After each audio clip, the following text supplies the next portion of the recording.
So welcome to Climate and the Economy, everyone. I just have to find my land acknowledgement and we'll be on our way. Just had it. Okay. Well, welcome. I'm in the city of Berkeley, which is Ohlone territory. And we would like to take a moment to acknowledge that we are sitting in the territory of the Huichin, the ancestral and unceded land of the Chochenyo-speaking Lejeune Ohlone people, the successors of the sovereign Verona Band of Alameda County. The land was and continues to be of great importance to the Muwekma Ohlone tribe and other familiar descendants of the Verona Band. We recognize that our Berkeley community has and continues to benefit from the use and the occupation of this land. So thank you all. And Karina Gould, who is the spokeswoman of the Ohlone people, and she's also the founder of, one of the co-founders of the Segurate Land Trust, wasn't able to be here this morning. However, I just wanted to acknowledge her. She's the tribal chair of the Confederated Villages of Lejeune and the co-director of the Segurate Land Trust. She has been here with us like pretty much, I think this is the second series that she's missed. And she's just an amazing woman. And if you haven't gone to the Shell Mound, there's one in Emeryville on Bay Street, and there's also one in Berkeley on 4th Street. And the other day I went there with my daughter and just put some ribbons on the fence because it's a Spangler's parking lot, and said a few prayers. And it's just such a nice thing to do. So if you're in Berkeley, you can do that. But anyway, and if you would choose to, you could pay your Shumi tax, your Shumi land tax, and I'll drop that link in the chat. So I just wanted to acknowledge Karina and all the beautiful work that she does. And I'm sorry that she wasn't able to be here with us this morning, but she's here with us in spirit. And Lynette, go ahead, please. Good morning, everybody. I would like to give thanks on behalf of all of us to everything that we know is the Creator, and give glory and ask the great Creator, by many, many names we know him, to touch each and every one of the listeners and bless them. For this is a sacred task. For you created the land, and we love the land, and we know without the land, where would we be? So we are grateful for the rain, for the sunshine, for each and every one of you, for the light, for the plants, for the food, for each other, for our state of mind to be supportive of such a great thing. We ask you to continue to be with us and guide us and direct us on the path to a righteous fight for everyone on this earth to have better air, better water, and a better environment that is not toxic. We're grateful that we have survived this long, and that we will continue in our struggle as long as you got your hand on us. Thank you so much. In Jesus' name, amen. All right, thank you, Lynette. That was beautiful. So that's not how we usually start our day, but this is what we did today. So thank you so much, Lynette. And So we're going to run a little ahead of schedule because of the fact that Karina wasn't here today. And so I guess we're just going to start with our amazing guest, Medea Benjamin. And let me just do the introduction. My computer's acting very strange. So no. First, I'm going to do my welcome. Oh my goodness. Haven't had enough adequate coffee this morning. So welcome to the CEMTF third virtual series, The Climate and the Economy. Thank you all for being here. I'm Cheryl Davila, the founder of the CEMTF and former council member in the city of Berkeley. Thank you for taking the time on this beautiful sunshiny morning. At least it's that way in Berkeley. And I want to thank all the speakers. Thank my sister Lynette for saying that wonderful prayer. Medea, Francisca, and Anne, Gail and Debbie, Tara, and Pete, and David, and Cara, Yusra, and Ruth for facilitating. And I want to thank the CEMTF steering committee, the planning and logistics, the legislative committees, and thank you, Jack, Karina, Elaine, Sarah, and our newly elected mayor of Richmond, Eduardo Martinez, Armando, Reverend Smith, and Deacon Jones in the Center for Food, Faith, and Justice, and our CEMTF UC Berkeley College Corps fellows, Jessica, Sarah, Eric. And thank you all for being here. It's wonderful to see you this morning. I've been saying for quite some time now that we're in a heap of trouble on so many levels for some time now.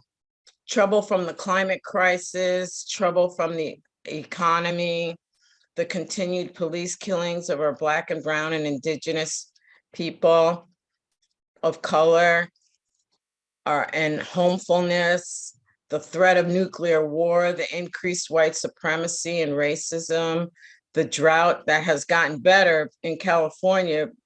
It's finally been raining. However, now the flooding and the mudslides and the sinkholes, the falling trees and the atmospheric rivers, and there's tornadoes in places where there's never been tornadoes in the winter months before.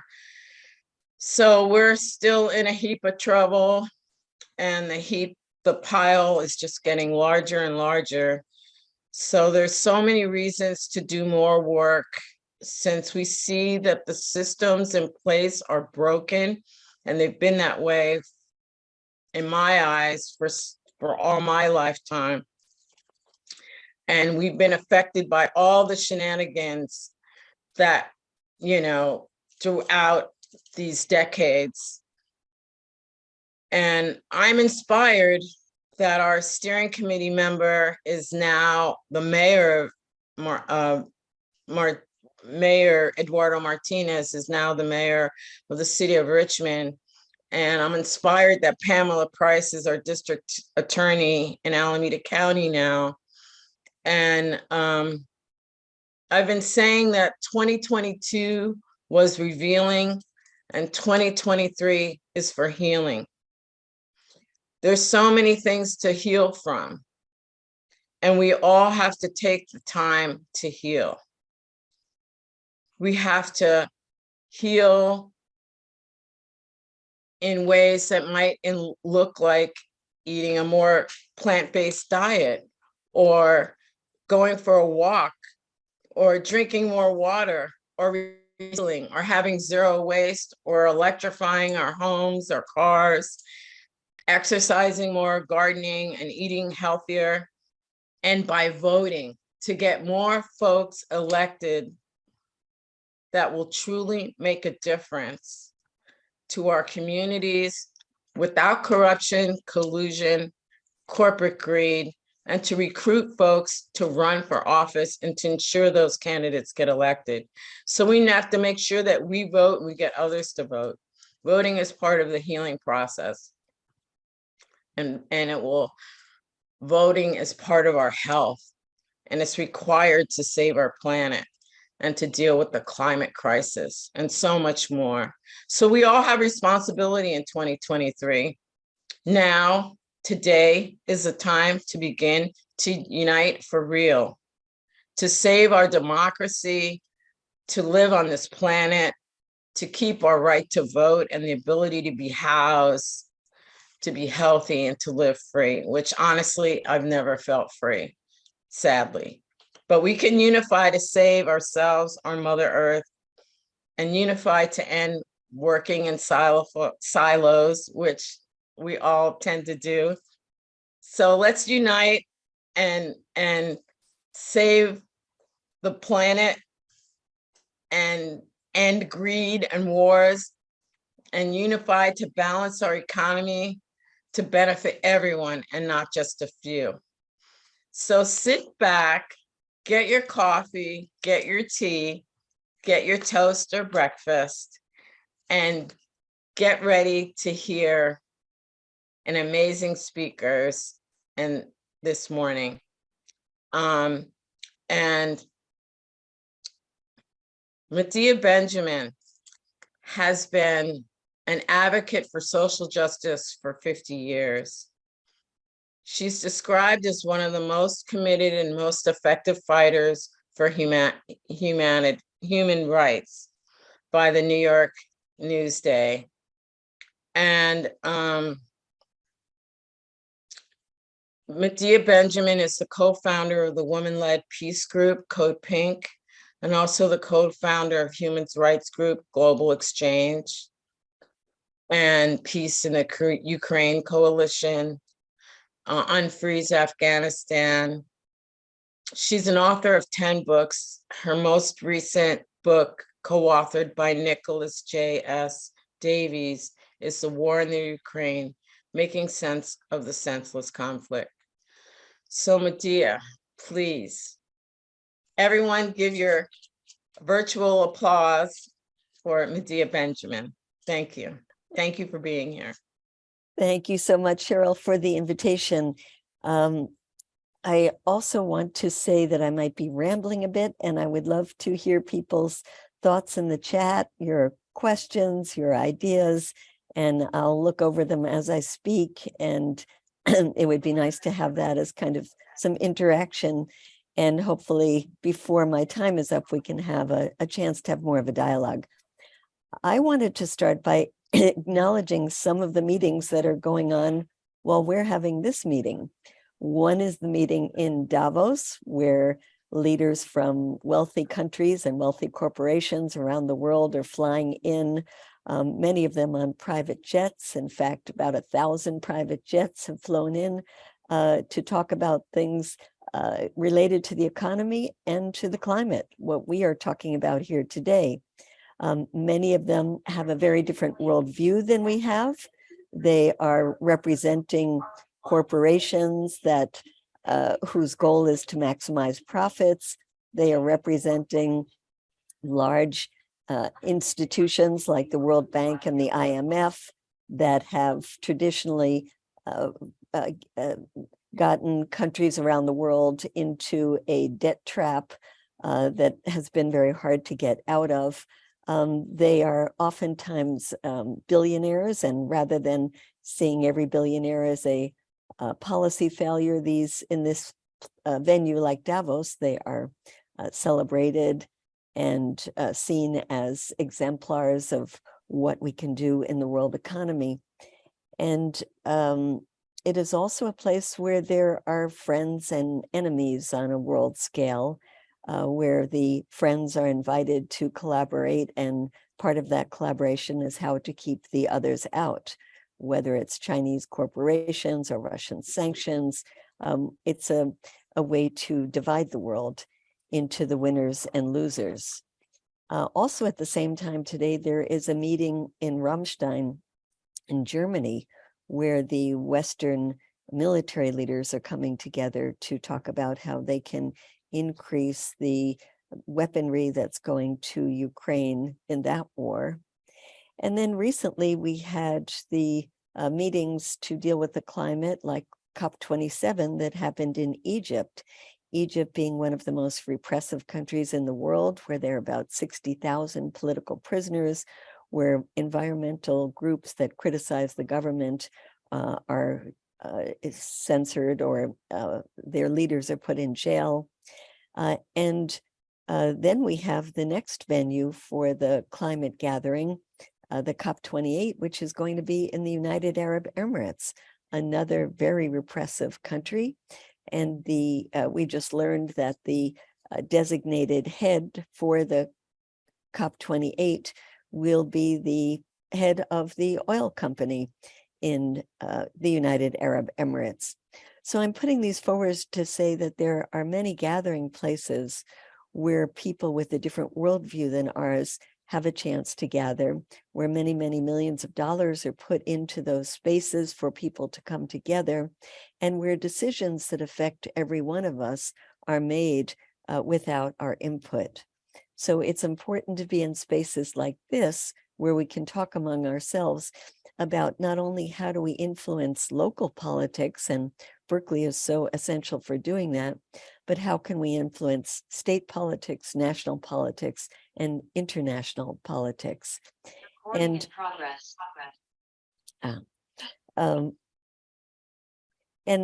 I also want to acknowledge that while we are talking today, we're in a time of unprecedented climate change in the state of California, where you have just suffered through these devastating storms that have left 20 people dead, over $1 billion in damages, where in recent years you've suffered through tremendous firestorms, wildfires that have destroyed over 1 million acres of California land, where the tremendous changes in weather patterns have affected California agriculture, have affected the health of Californian people, the fauna, the flora. And so the state understands, at least most of the people in the state, the devastation of the climate crisis. And California is lucky in some ways to have had governors from the time of Jerry Brown, and in many ways Gavin Newsom today, that understand the reality of climate change, and in fact have recently passed an unprecedented $54 billion to deal with the climate crisis in California. And those of you who work on this issue know how important that is, but also understand that it is not even enough to deal with the crisis facing the state. And yet, if you put that on a global level and a national level, imagine the amount of money that would be needed. The United States is just 4.5% of the global population, and California is just 12% of that. So if California is designated $54 billion to deal with the climate, imagine the trillions of dollars that are needed to deal with the climate on a global level. And speaking of the global level, there have been promises made by the US and other wealthy nations over the years that there would be a global climate fund to help the poorer countries deal with the climate crisis that has been in large amount created by the wealthier nations. And yet year after year, the wealthy countries have failed to comply with putting in $100 billion into that climate fund. And in the last gathering of COP27, there was a call from the Global South to create a new fund for loss and damages. And there was a great struggle to get that agreed upon. And yet it remains to be seen, and I'm sorry if I'm very skeptical, that the wealthy nations will adequately fund the loss and damages, just like they have refused to adequately fund the Global Climate Fund. So where are we putting our resources? Well, and I'm sorry that I'm in an airport right now with my global footprint. But where are we putting our funds? The pot of gold that we have to look towards is the money that goes into the Pentagon and to militarization in general. The Congress just passed the largest Pentagon budget ever in our history. And that comes on the heels of the US getting out of the Afghan war that we were in for 20 years, which was one of the justifications for the high Pentagon budget. And some of us thought that after the US got out of Afghanistan, there would be what we call a peace dividend, which would mean that the money we saved by not occupying that nation could be saved by the US taxpayers to be invested in other things that we actually need. But instead of a peace dividend, what we have is a tremendous increase in the Pentagon budget now on the justification for having to confront not only Russia, but also China. And the $858 billion budget that was recently passed is not even telling the whole story, because there are other chunks of money for things like Veterans Affairs, for nuclear energy, and for Ukraine that are outside of that $858 billion. So if you add that all up, we are spending over $1 trillion now in military spending. And that is not even counting in the military spending for the militarization of our police forces, the militarization of our borders. And when we look at the ramifications of that military spending, it's most of that money is going to a handful of corporations. Those corporations have been so agile in where they produce their weapons that they understood that it was important that that production be taking place in congressional districts all over the country, so that there would be buy-in from our Congress people. Buy-in not only because they have so many lobbyists that that help to contribute to the campaigns of our elected officials, but also buy-in because of the job creation. I'm in the Asheville airport right now, and it's a very progressive community. It's a very environmentally focused community, and yet the community here is fighting the plans to produce a Raytheon plant for $650 million that would be contributing parts to the F-35 planes, the most expensive weapon in the US arsenal, and a tremendous boondoggle to boot, given all the problems and the cost overruns. And yet Asheville will be contributing to that if the local community is not able to stop that. I was not long ago in upstate New York, where the place that is known for peace and love in Woodstock, the largest employer there is making a component for drones. And this is happening all over the country. And it is an example of how we have now a war economy where it's very, very hard to transition over to the green, peaceful economy that we need. I was recently talking to a group of students, including the engineering students. And after the talk, a group of them came over to me and said, look, you know, we would love to be working for companies that are part of the solution, companies that are going to be producing the new round of technology that will help us address the climate crisis. But we are bombarded by calls to work for companies that are part of the military industrial complex. They're the ones that have, they're the ones that have the money. They're the ones that have the jobs. They're the ones that are courting us. And you find the same thing when you talk to workers. Certainly there are lots of workers who would want to be dedicating their lives and their skills to being part of the solution. And yet when you talk to the big unions like the machinists union, they say it's very, very hard for us to compete with the jobs that are offered in companies that produce weapons. They pay extremely good wages. They have extremely good benefits. And in fact, there are many workers who work in these in the industries that are producing weapons that can retire as millionaires. And it's very hard to find jobs where they can earn equivalent amounts of money. So it is the entire spectrum of our economy that has to be transformed, where we put our resources, what kind of jobs are available, and where young people can be able to get those jobs when they graduate with their degrees and want to work again in solutionary kind of industries. The other issue about the military is the issue of its carbon footprint. And in this respect, I want to, I'll put in the chat a petition that we have that has been trying to get the military, just like other industries, to have to comply with the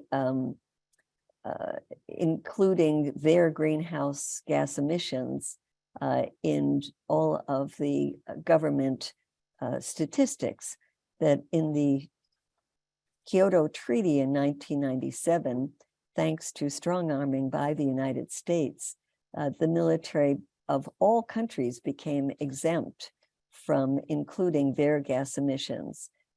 And then in 2015, in the Paris Agreement, there was some improvement, but it was left that these emissions would be at the discretion of the individual nations. And so we, together with many other organizations, are working to demand that the emissions of the military be included in the requirements for stating the benchmarks where the climate change will have to come from, and making them drastically cut their emissions just like all other emitters. And talking about their emissions, we have to recognize what a huge global footprint the military has. And just talking about the United States, the Pentagon is the largest institutional consumer and emitter of fossil fuels in the world. If it were a country, it would be number 47 in greenhouse gas emissions.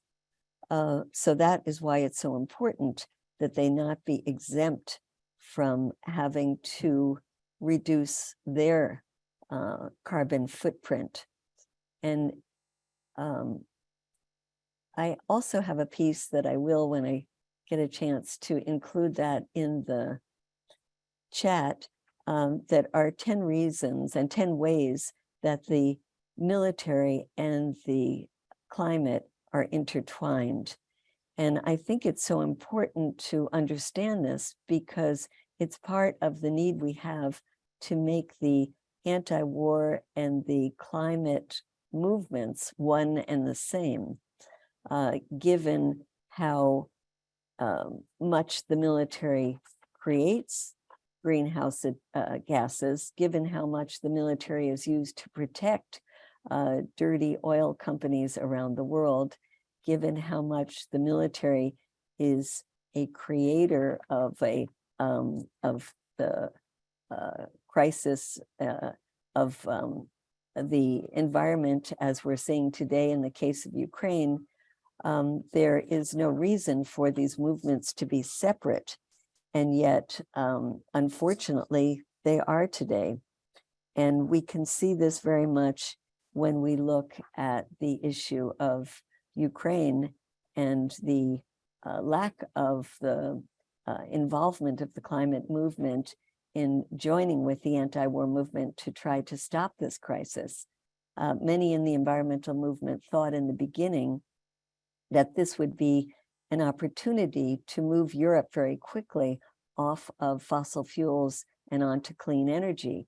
But what has happened in the short term anyway is that US companies have taken advantage of the restrictions that have been put on Russia in order to sell their dirty energy to Europe as an alternative to Russia's dirty energy.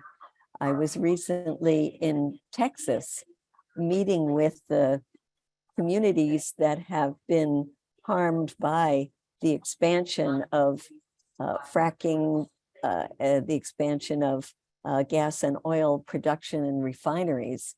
And they say that so much of the work that they've been doing over the years has gone up in smoke with this Russian invasion of Ukraine, because now they see that permits are being given out to the oil and gas companies on the basis that we have to sell the oil and gas to Europe in order to keep the Europeans able to have their energy needs met while they are keeping the sanctions on Russian energy. And so they are saying, to help our brothers and sisters in Ukraine, we must increase the production of dirty oil and gas. You might have also seen recently Greta Thunberg joining the protests in Germany, where many people have come out to try to stop the production of a new coal mining pit. And this is very much connected to the Ukraine issue as well, because Germany was not going to have more coal mines. Germany was going to shut them down, and instead they are producing new coal pits and coal mines and coal production precisely because of the war in Ukraine. One would think that this would be a reason that environmental movements would be joining with us to say, we must stop the war in Ukraine, we must find a way to move to the negotiating table so that we can stop the coal production, we can stop the nuclear plants that have been continued online as another alternative to Russian energy. We can stop the expansion of US oil and gas production. So this is a plea to unite with us in recognizing that war is one of the #1 destroyers of the environment, and that we must work together if we're going to be a powerful movement to combat war as well as climate destruction. Another issue that I think is important to talk about is how the mindset that keeps us on the fossil fuel treadmill and keeps us also on the path of militarization is one of seeing other countries as enemies. We can talk about how the Russian invasion of Ukraine has made the American public see not only Putin, but the Russian people oftentimes as the enemy. And the same is happening around China, where there has been such an attempt by people in the government to portray China as our enemy, how NATO has also signaled out China as our enemy, and how dangerous this is in terms of our ability to address the climate. When the US and China are the two largest emitters of carbon gas, it necessitates working together to deal with the climate. It necessitates working together to deal with other issues like the pandemic and other global crises that we face. And another global crisis is the crisis of poverty. And unfortunately, when we see other countries, enormous countries with over 1 billion people like China as our enemy, it stops us from working together with them. It also stops us from learning from them. I think there are many things that China does wrong, and certainly there is repression of communities like the Uyghur communities. There is overly surveilled government in China, and there are all kinds of things that we can fault China about. But there are two things that I wanted to bring up that we can see as areas in which we could learn from China. One is China's incredible campaign that they've had to eliminate poverty in China. When I went to China years ago, it was the place where there were the lowest wages, where US companies were flocking there to take advantage of that. And now the wages have gone up so tremendously that US companies have left China in droves to go to poorer nations. There was a PBS documentary called China's Fight Against Poverty that is an incredible documentation of how China has lifted 100 million people out of poverty with intense government programs, bringing in the private sector, bringing in the students, bringing in government people at local and national levels. And this documentary was unfortunately censored by PBS because they didn't want the American people to see the way that China has had a tremendously successful program to combat poverty, something that we in this country could really learn from. And so when I get a chance, I'll also put in the chat the Code Pink campaign to get China, that documentary to be aired on PBS. The other thing I wanted to mention about China is the way that it interacts overseas.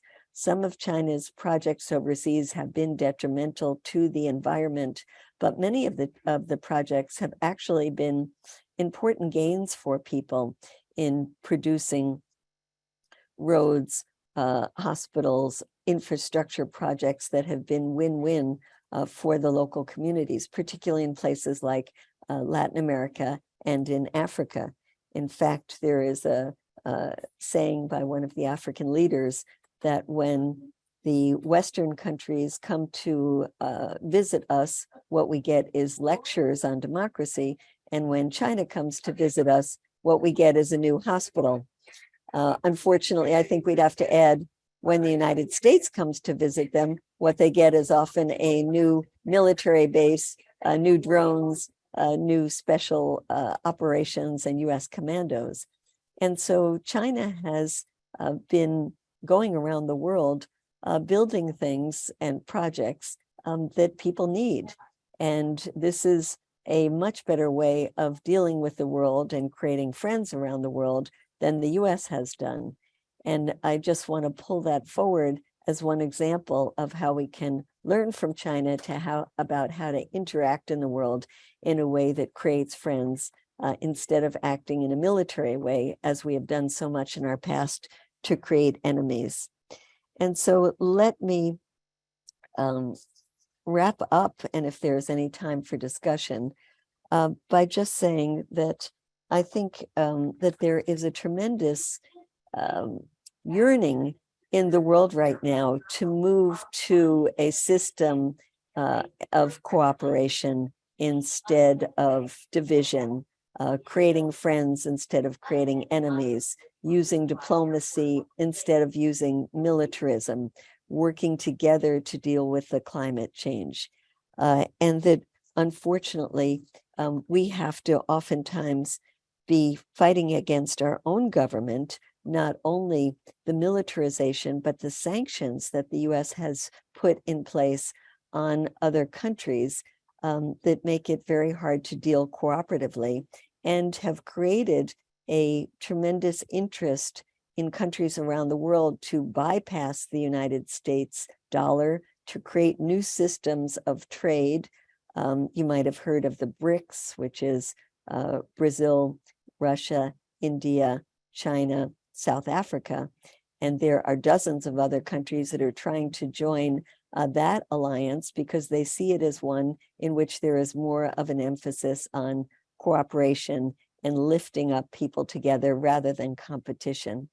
And so maybe I'll stop here just to say that Berkeley is, to me, an example around the world of ways that community comes together to try to address issues like poverty, like the climate crisis, that we need Berkeley's examples and the good things that you have done to be spread out across the United States, and that we need the representatives that represent you in Congress to be the ones that are pushing the programs that we need to drastically cut the funding that we put into the military and put that into the climate crisis. And let me end by reminding us of the Martin Luther King anniversary, and him saying that a country that puts more of its resources into militarism than into programs of social uplift is approaching spiritual death. And we certainly don't want to be approaching spiritual death. So it's about time we learned how to shift massively the resources we have not only from the Pentagon budget into the needs we have here at home, but shifting that into the Global Climate Fund so that we can help people around the world address the existential threat that we all face with the climate crisis. Thank you.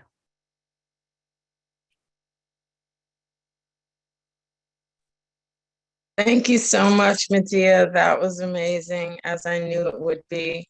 And I guess we do have time for questions if people want to raise their hands, and we can call on you.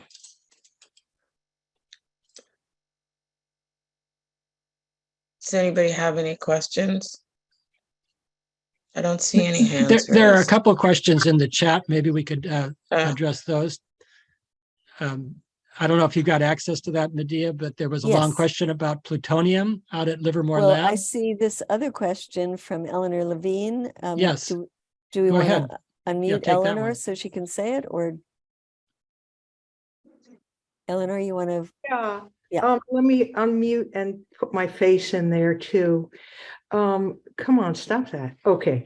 I wanted to know about there are so many people in the country calling for tax the rich and tax the 1%.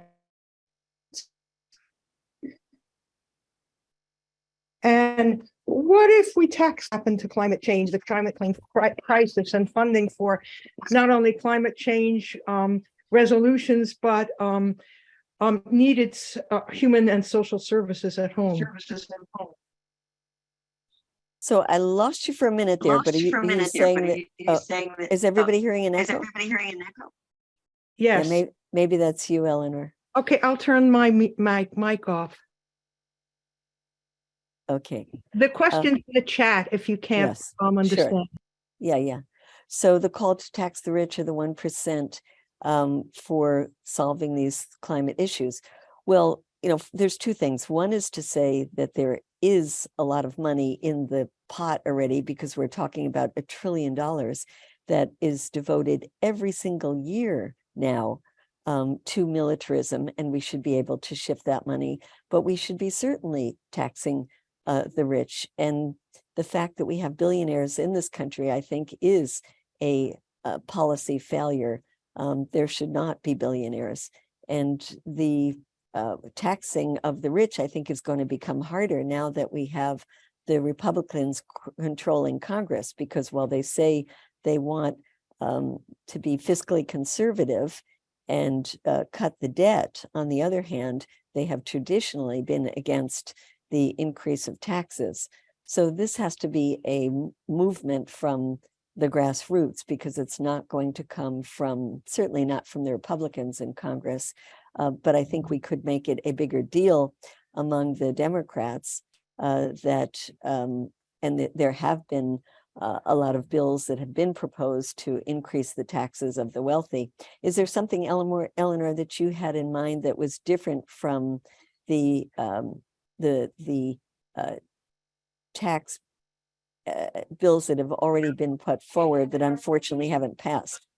Well, I've talked to a lot of people about cutting the military budget or the Pentagon budget and defense more broadly, so that funds go for needed programs. And I have heard from probably a dozen people who say that that where we should be really working is in taxing the rich, that would generate much more revenue for those services.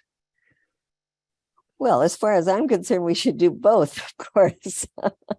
I mean, I was trying to lay out how just lopsided our entire economy is. And when you talk about a war economy, it's also an economy that's meant to make the rich richer. And we saw that certainly during the pandemic in an incredible way. So yes, we need a totally different tax system, as well as cutting the Pentagon. Cutting the Pentagon is not just because we have better ways to use that money. It's also because we want to cut those weapon systems.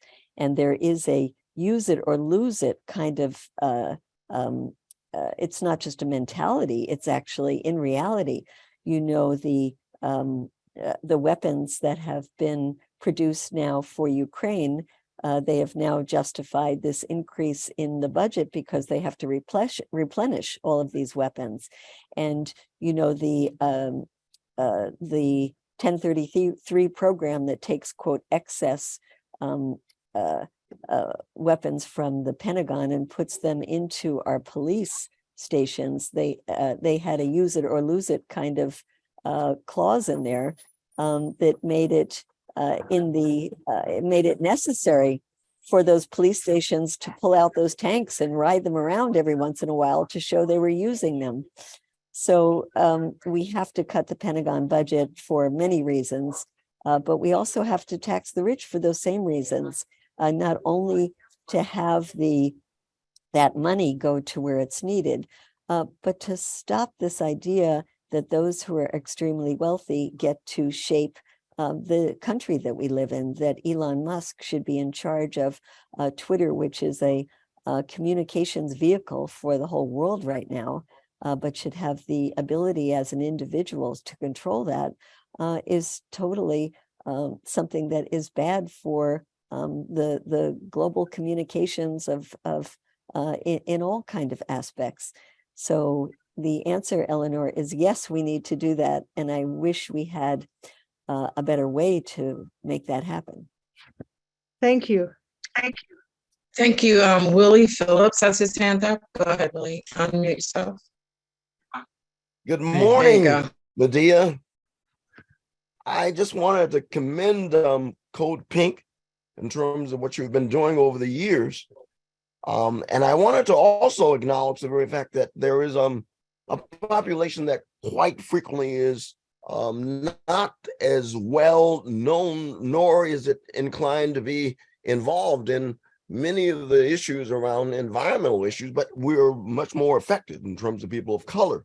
I wanted to ask the question in terms of how we can actually work together, and particularly those people who live in South Berkeley, which I actually am from, and I was born in Herrick Hospital 68 years ago, to really come to the conclusion that possibly being able to build alliances with people who are normally not in the process, that are certainly much more likely to be affected, because I remember growing up where I was exposed to factories that were not exactly the most likely to be the most inclined to be the much more polluters in most particular communities, mainly because basically people of color were exposed to basically the areas which were more exposed to pollution.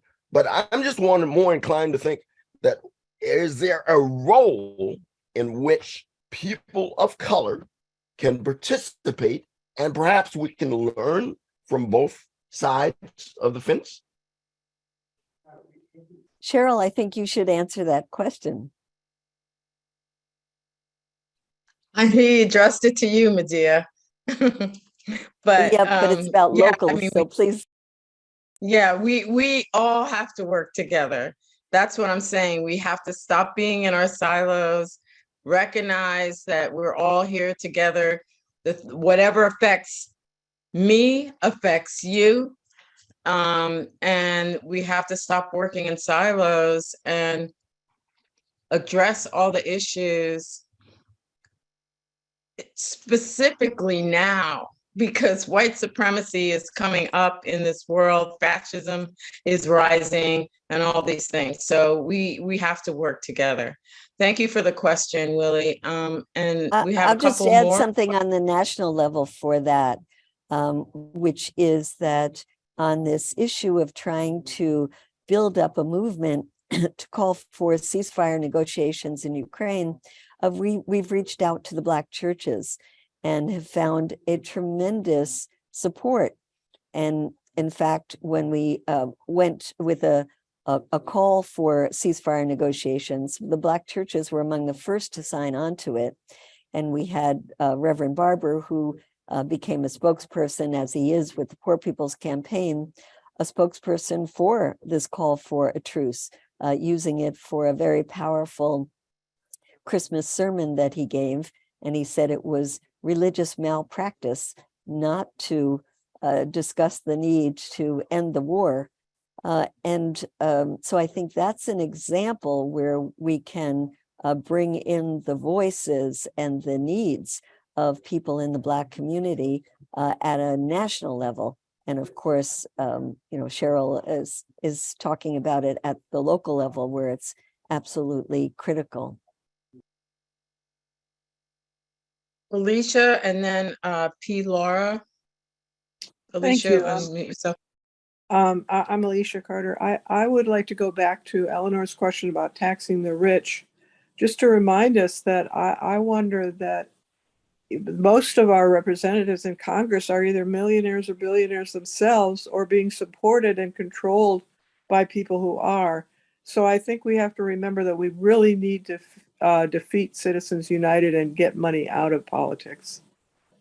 Absolutely. We have such a corrupt system that when I travel to other countries, they laugh at us and they say, you call yourselves a democracy, yet you are a system that is based on bribery. That how can you have people who are taking money from the very companies that then they're supposed to regulate? It doesn't make any sense to us. And then seeing these massive lobby groups, whether it's the lobby groups from the weapons industry, the oil companies, lobby groups like AIPAC that keep us supporting Israel. I mean, there are so many ways in which our system is just such a weak one that other countries do not want to emulate. And we hope other countries do not emulate. Don't forget Big Pharma and the whole medical industry, which is, oppressing people in poverty for sure. Yes, and keeping us from getting a healthcare system that we need and deserve, and that other nations around the world who are a lot less wealthier than ours have. So the effects of the big pharma and the insurance companies are to keep us sick in so many ways and keep our democracy sick. Yes, and also the amount that we pay as a nation in healthcare is far exceeds any of the so-called socialist countries that have free medical care. So it's insane. Yes, we could tell these Republicans in power now that want to trim the budget that if they wanted to save a lot of money, they could save a lot of money with a universal health care system for us. Absolutely. Thank you. And then P. Laura.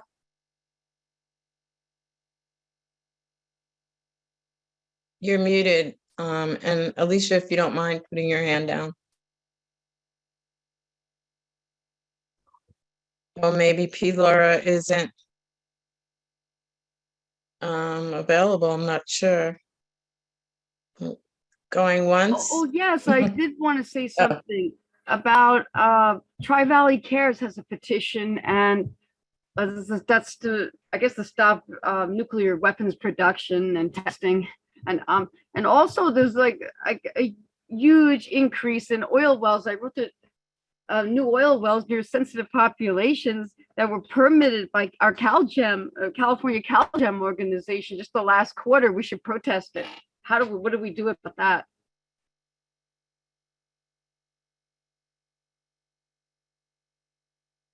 I think there are others who are going to be talking after who can address that better than I can. But I will put in the chat here our efforts to get the military emissions included in the climate accounting.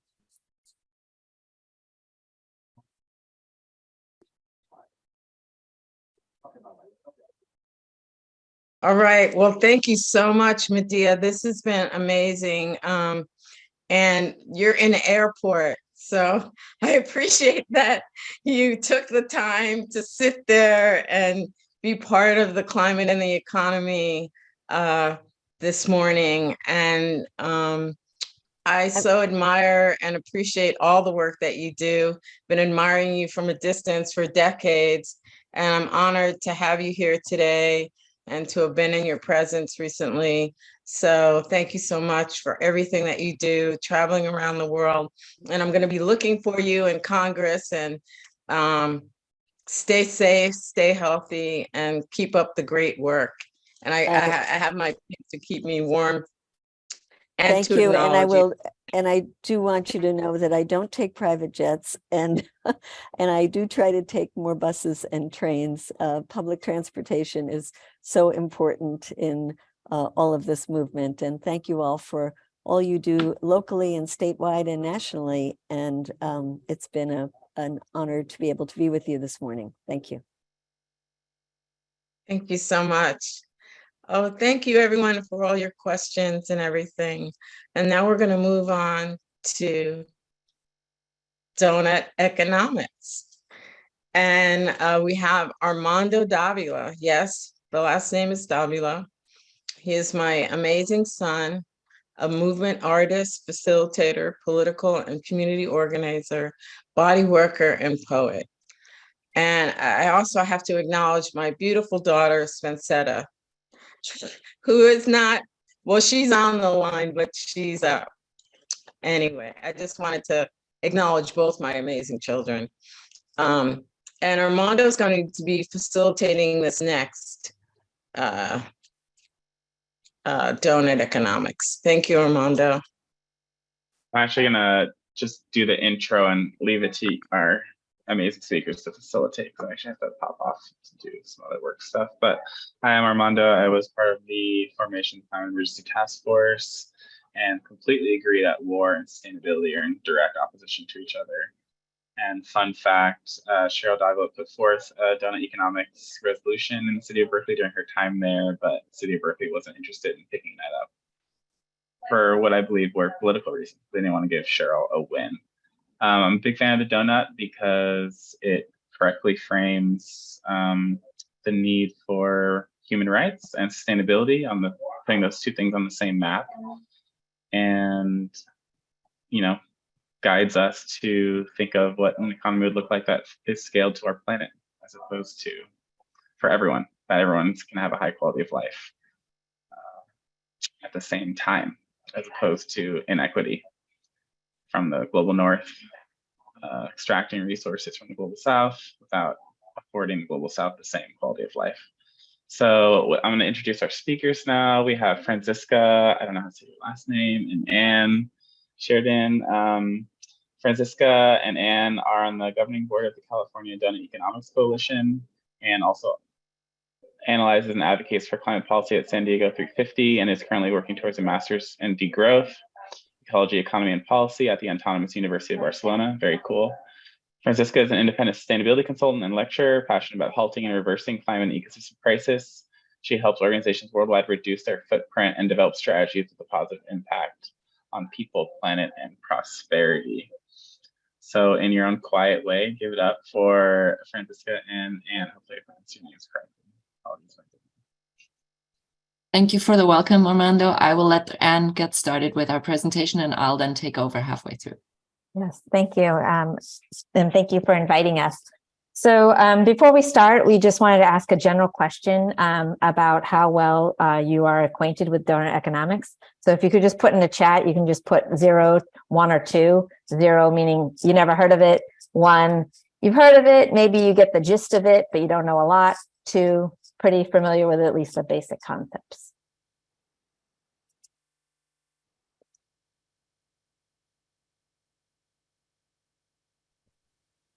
A lot of mix. Oh.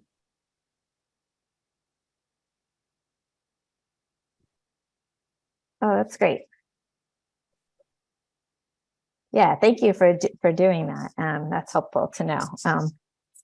Okay, so we'll get started. I'm going to share my screen.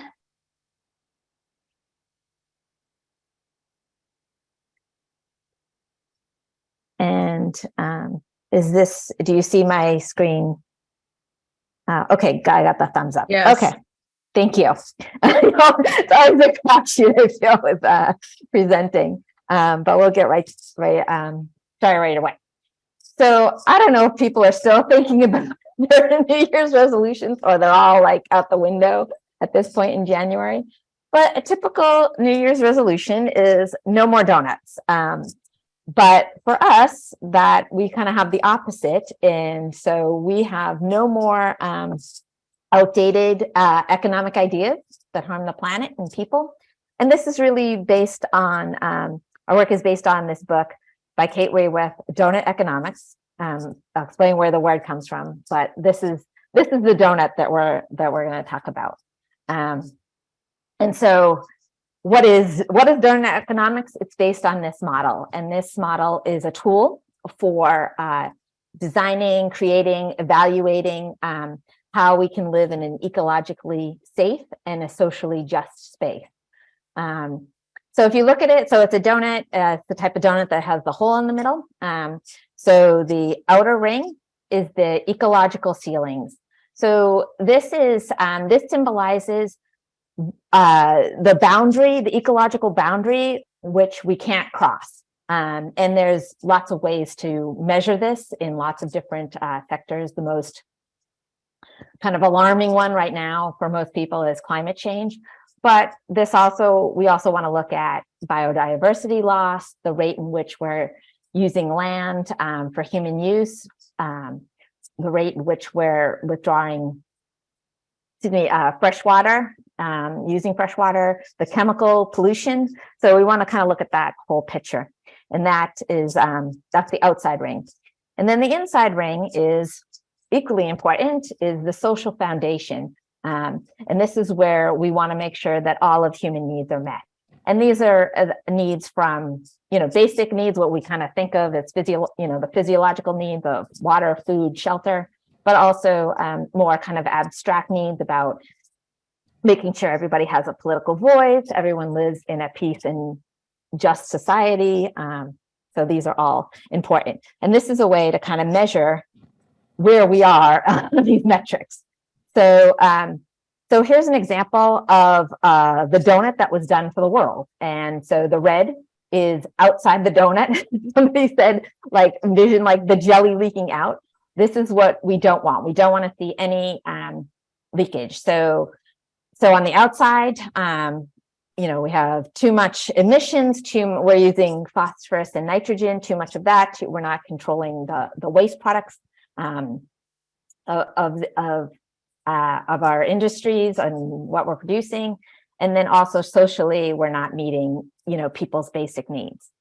And then people have also done donuts for different countries and also cities. So you can kind of apply this same metric for evaluating different things. And the US, so this is the US donut. We're notoriously bad on the ecological side of things, probably no surprise to anybody there. But this shows, it kind of says, oh, well, we're real, maybe we're mostly meeting our social goals, but this also is, it's a little misleading in a sense that this is, a lot of these measurements are for a global, so poverty, for example, the poverty rate is set very low because the poverty rate by the UN is set very low for the whole world. And so most Americans meet it, but that doesn't mean that obviously we know that there are very poor people in this country that are struggling. So there is a desire and a need to really kind of fine tune this so that it does meet, so it does accurately reflect the region that it's supposed to. And that's the kind of the goal of CalDEP. One of the goals is to create a regional donut for California.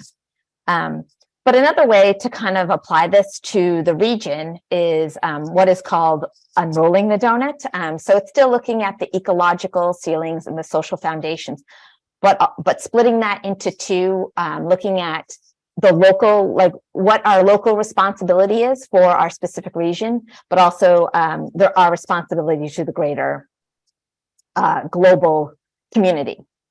So how this kind of breaks down is that if we're looking locally and ecologically, we want to, see how our region can contribute and be as generous as our ecosystem and recognize that it's part of the ecosystem. But we also want to make sure that we're obviously taking care of the people in our region and making sure the people in our region are thriving. But we have responsibilities outside our local region, and that's to make sure that, we're not isolated, so that we need to respect the health of the whole planet. It doesn't, because if we're like polluting and shipping that off somewhere else, that's no good. And we also want to make sure that, recognize that we have a relationship again with people outside our region, and that what we're doing inside our region is respecting people that don't live here. So what does this kind of look like on a policy level, like in real life? What am I talking about? So again, looking at these are examples from each of these lenses.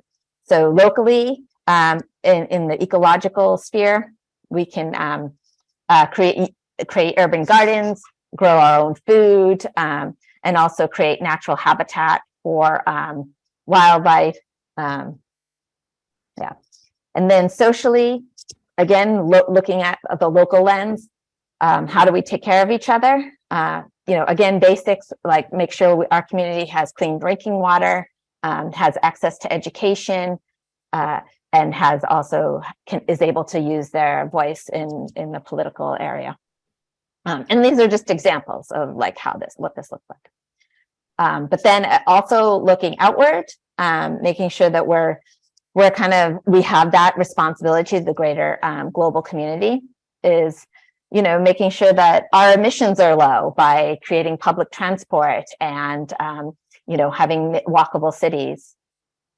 This is a photo of a fix-it clinic. So making sure that we can repair and use things again in our own community. And this is an example of a community in Boston that is converting their buildings is electrifying their buildings, so banning the use of natural gas. And again, looking at our global responsibilities on a social level, we can support businesses. This is a photo from a co-op it's actually in Cleveland. So just supporting cooperative business models. And this photo just symbolizes, so another idea is like requiring our local cities to have certain regulations around procurement. So what they're buying, all the contracts they have, making sure that they have fair labor standards. And just to kind of reiterate this again, like what does this look like in terms of policy? If we just want to use one example, housing, like, so how do we create this holistic policy that's going to address all of these 4 quadrants? So for example, housing, an ecological lens on that would, in California, we want to have water-wise landscaping. We want to capture the water. That might be like probably like overflowing with water right now, but usually that's the idea.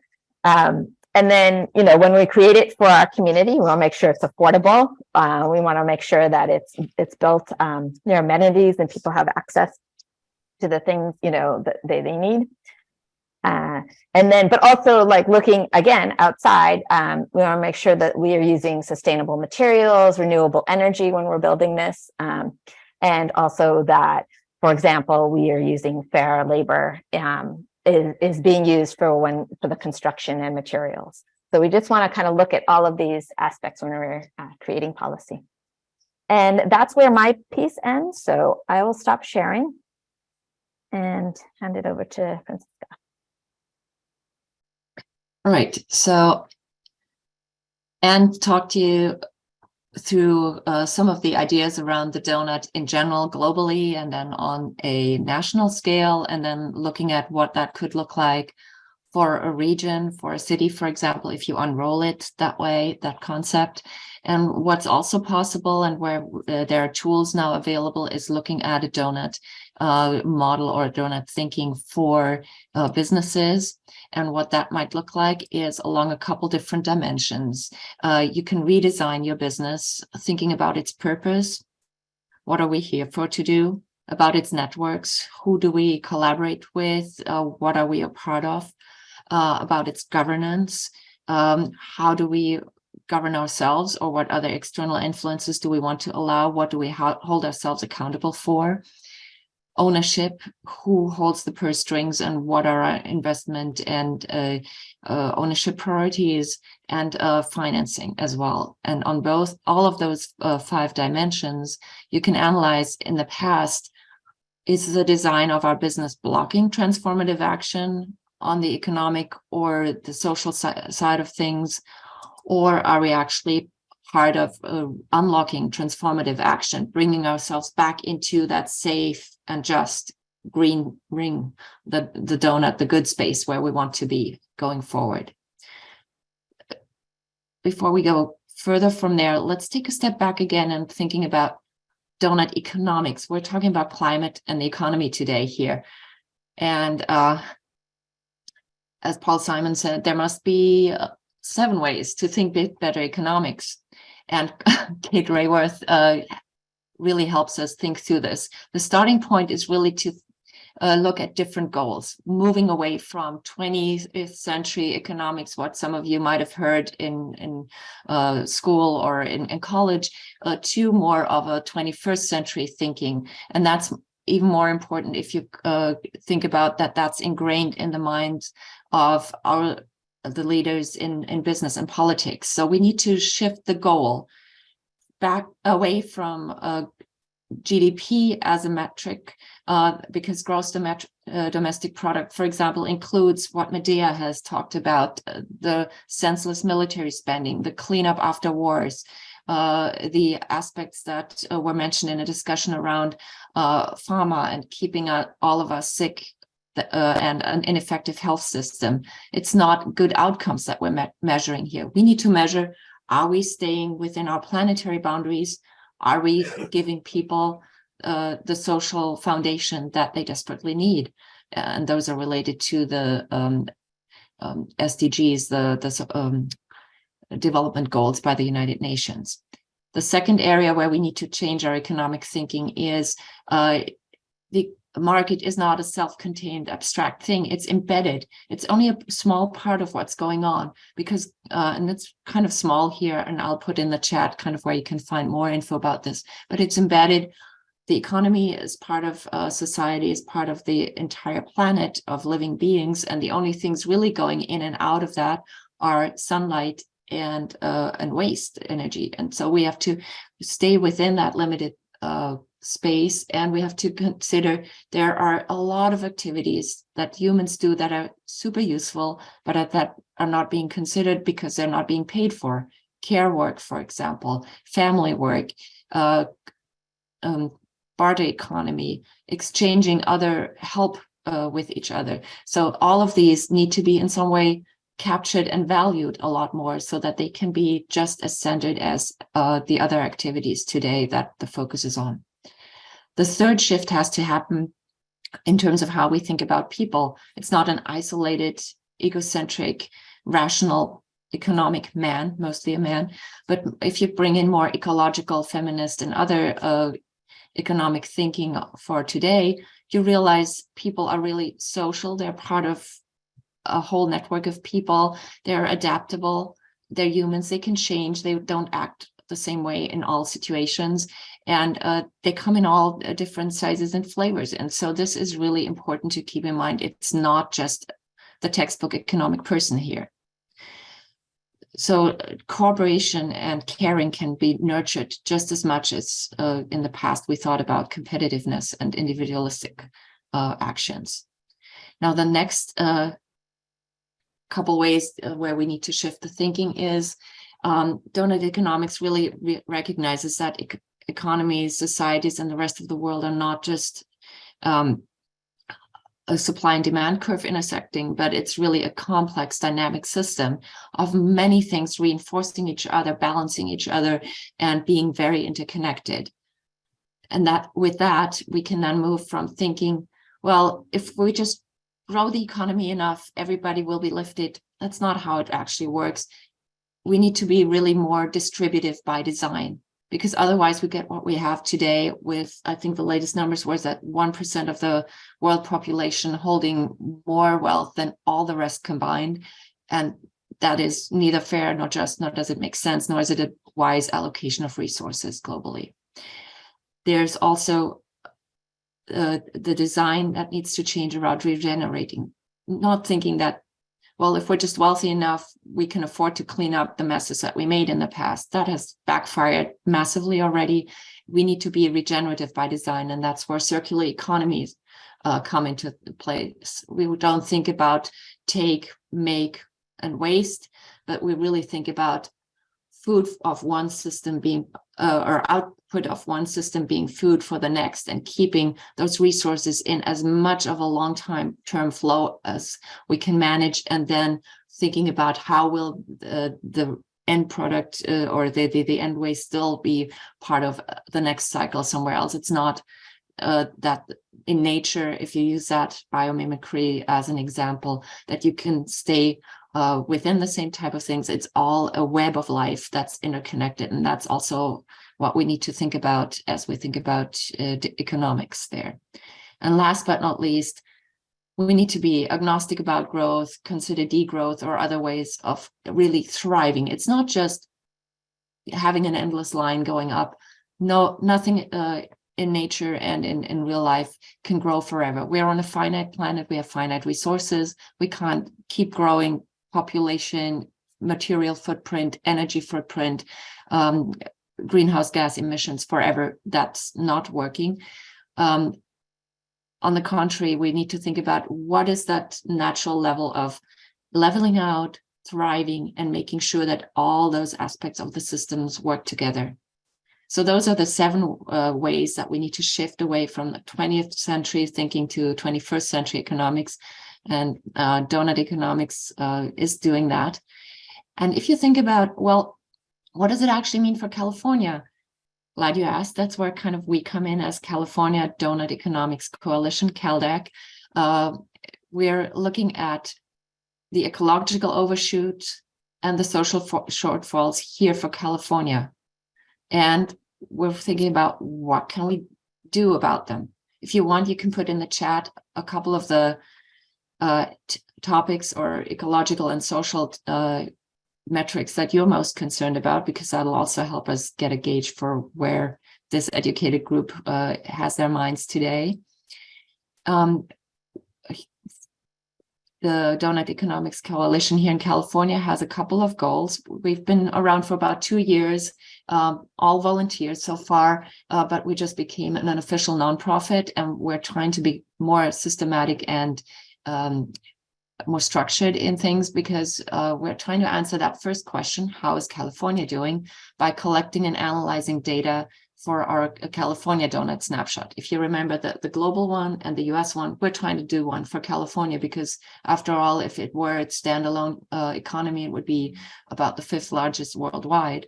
So it's not a small feat, and no other US state has done it completely so far. There is one effort in Vermont that we heard about, but of course they're much smaller.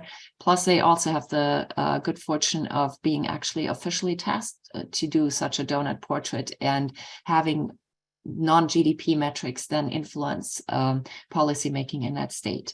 We're very excited. We're hoping we can get California to do something similar in the future. So once we have those key metrics and our own donut visual, we can then communicate our findings, and hopefully this will happen this year. So stay tuned. And what can we do about it? Each of us and the people that we talk with. You can go to our website, caldec.org. You can join us in whatever capacity and bandwidth you have, be that from informing yourself to actively rolling up your sleeves and helping along this way. You can look more deeply into those 7 ways to think like a 21st century economist. Again, there's info about that on our website, as well as I'll put some in the chat. And then getting more tangible, initiating local pilot projects. We can help you apply the donut tools for a city, for a region, or for a business.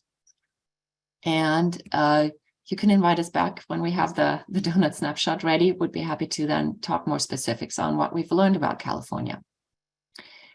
And most importantly, we need those regenerative and distributive policies in California. So help create them, influence their passing, and vote for all the people that can make it happen. The way that we are doing that at the California Donut Economics Coalition is really creating a California where the people and planet can thrive together. We have a 3-part strategy. First part is creating this new economic narrative for California, having our own donut ring with the metrics. We want to really collaborate with the existing change makers. As Cheryl and Medea said, we need to unite. We can't be too solid. We really want to join hands with everybody working towards positive change in California. And we want to spark and support those donut initiatives that then create the policy on a city or regional level, or even beyond that. So wrapping it up, our delicious donut that's good for California. We have some questions for you. Who of you would like to join us at CalDEC? Ping us in the chat. And we're also giving you our email information here. And if you are part of a city or business or other organization that would be interested in a pilot program later this year, please contact us. Questions for us are also always welcome. And we encourage you to look at our website, caldec.org, especially the part where it says get involved. So that's where you can sign up for our newsletter, as well as become part of making this a California where people and the planet thrive together. Thanks so much. I think we have time for questions.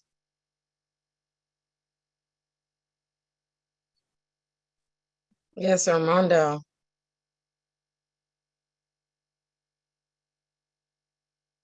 Hi. Actually, I would love it if Francisca and Anne, if you could just field your Q&A. Yes. That would be wonderful. Yes, there's some echo. I don't know. Somebody must have their mute on, but yeah, we're open for a Q&A, and I put some links in the chat as well. Francisca, there's a question for you in the chat. Do you want me to read it? Yes. Yeah, I could see it that. says, Elaine. yeah. Can you say more about those non-GDP indicators you were exploring for California? And Elaine, you can, if you want to unmute and expand, that's fine too. So in terms of non-GDP indicators, specifically for California, we have not started creating one yet, because we first wanted to get this donut snapshot, the indicators of how far we're over the ecological boundaries and falling short of the social foundations.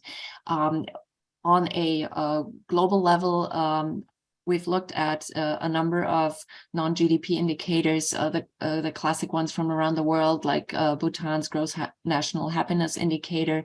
There are other thriving indicators. I would imagine that maybe we can come up with something that really reflects those new ways of thinking like a 21st century economist, that include the more regenerative, distributive, and less monetary outcomes that we want to see in the world, be it around health, be it around peace, be it around politics, be it around biodiversity. There should be a number of things that come into play. And I think that the donut itself is an indicator to keep that up on a regular basis, like you would today's economic simple indicators, would require some work. And if we get enough people and resources and maybe even an official mandate, we'd be more than happy to make that our mission of driving that further. Anne, do you want to add anything to that? No, I think that's, yeah. I mean, I think the key here is that, GDP has, was invented in the kind of, World War II as like the one number that was gonna like tell us everything we needed to know. and we realized, well, that doesn't work. So so there's been efforts to kind of like have something that's similar, like a similar one thing. But then I think there's a good argument to say, hey, we need like a dashboard of indicators, because one number is just not gonna cut it. But yeah, there's a lot of things out there. I mean, like the sustainability goals that the UN puts out, that's a good one. Genuine progress indicator, that's out of Vermont. So there's like a ton, and they all have pros and cons to them.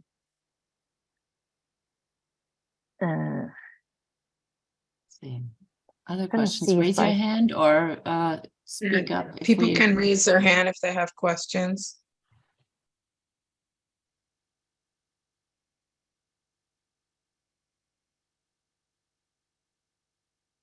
No, I don't see any hands raised, but yeah, it's a lot to absorb donut economics when you have, most people had zeros or ones, so they Yeah. don't have much information. Well, now they do, but they didn't before they came, so maybe they haven't been able to figure out their questions as of yet, but And we're thank happy. you. Yeah, you're welcome. And absolutely, like, email us or contact us, you know, with any, even if like, I didn't understand when you said this, that's fine. So, but thank you. Yeah, so if we find questions in the chat, we'll send them to you and get them out to folks after when we send out. Here comes a Oh, question. I have a question. Yeah. Ron, go ahead. Go ahead. I was very glad to see that the meeting opened in prayer, and I'm an evangelical, and I wonder if this is the donut economics is something that church people could find something they could get behind. Yeah, I feel ill-equipped to answer this question because I'm not a religious person, but I do. I mean, I think just in the climate movement in general, I think is very, you know, like I've seen a lot of churches kind of see this as part of their, you know, care for the earth, care for people. This is the foundation of most religions, right? So, but I don't know if other people have better answers how to connect these two. I mean, outside of the CalDEC work, I've been involved in helping some congregations get ideas around creation care and stewardship of the earth and so forth. So there are definitely a lot of connectors there, as well as on the social side. As Anne said, donut economics itself is kind of an agnostic institution so far, so we haven't really linked it that well, but we'd be more than open to talking about maybe helping each other promote those ideas and help each other make this a better planet for everybody out there.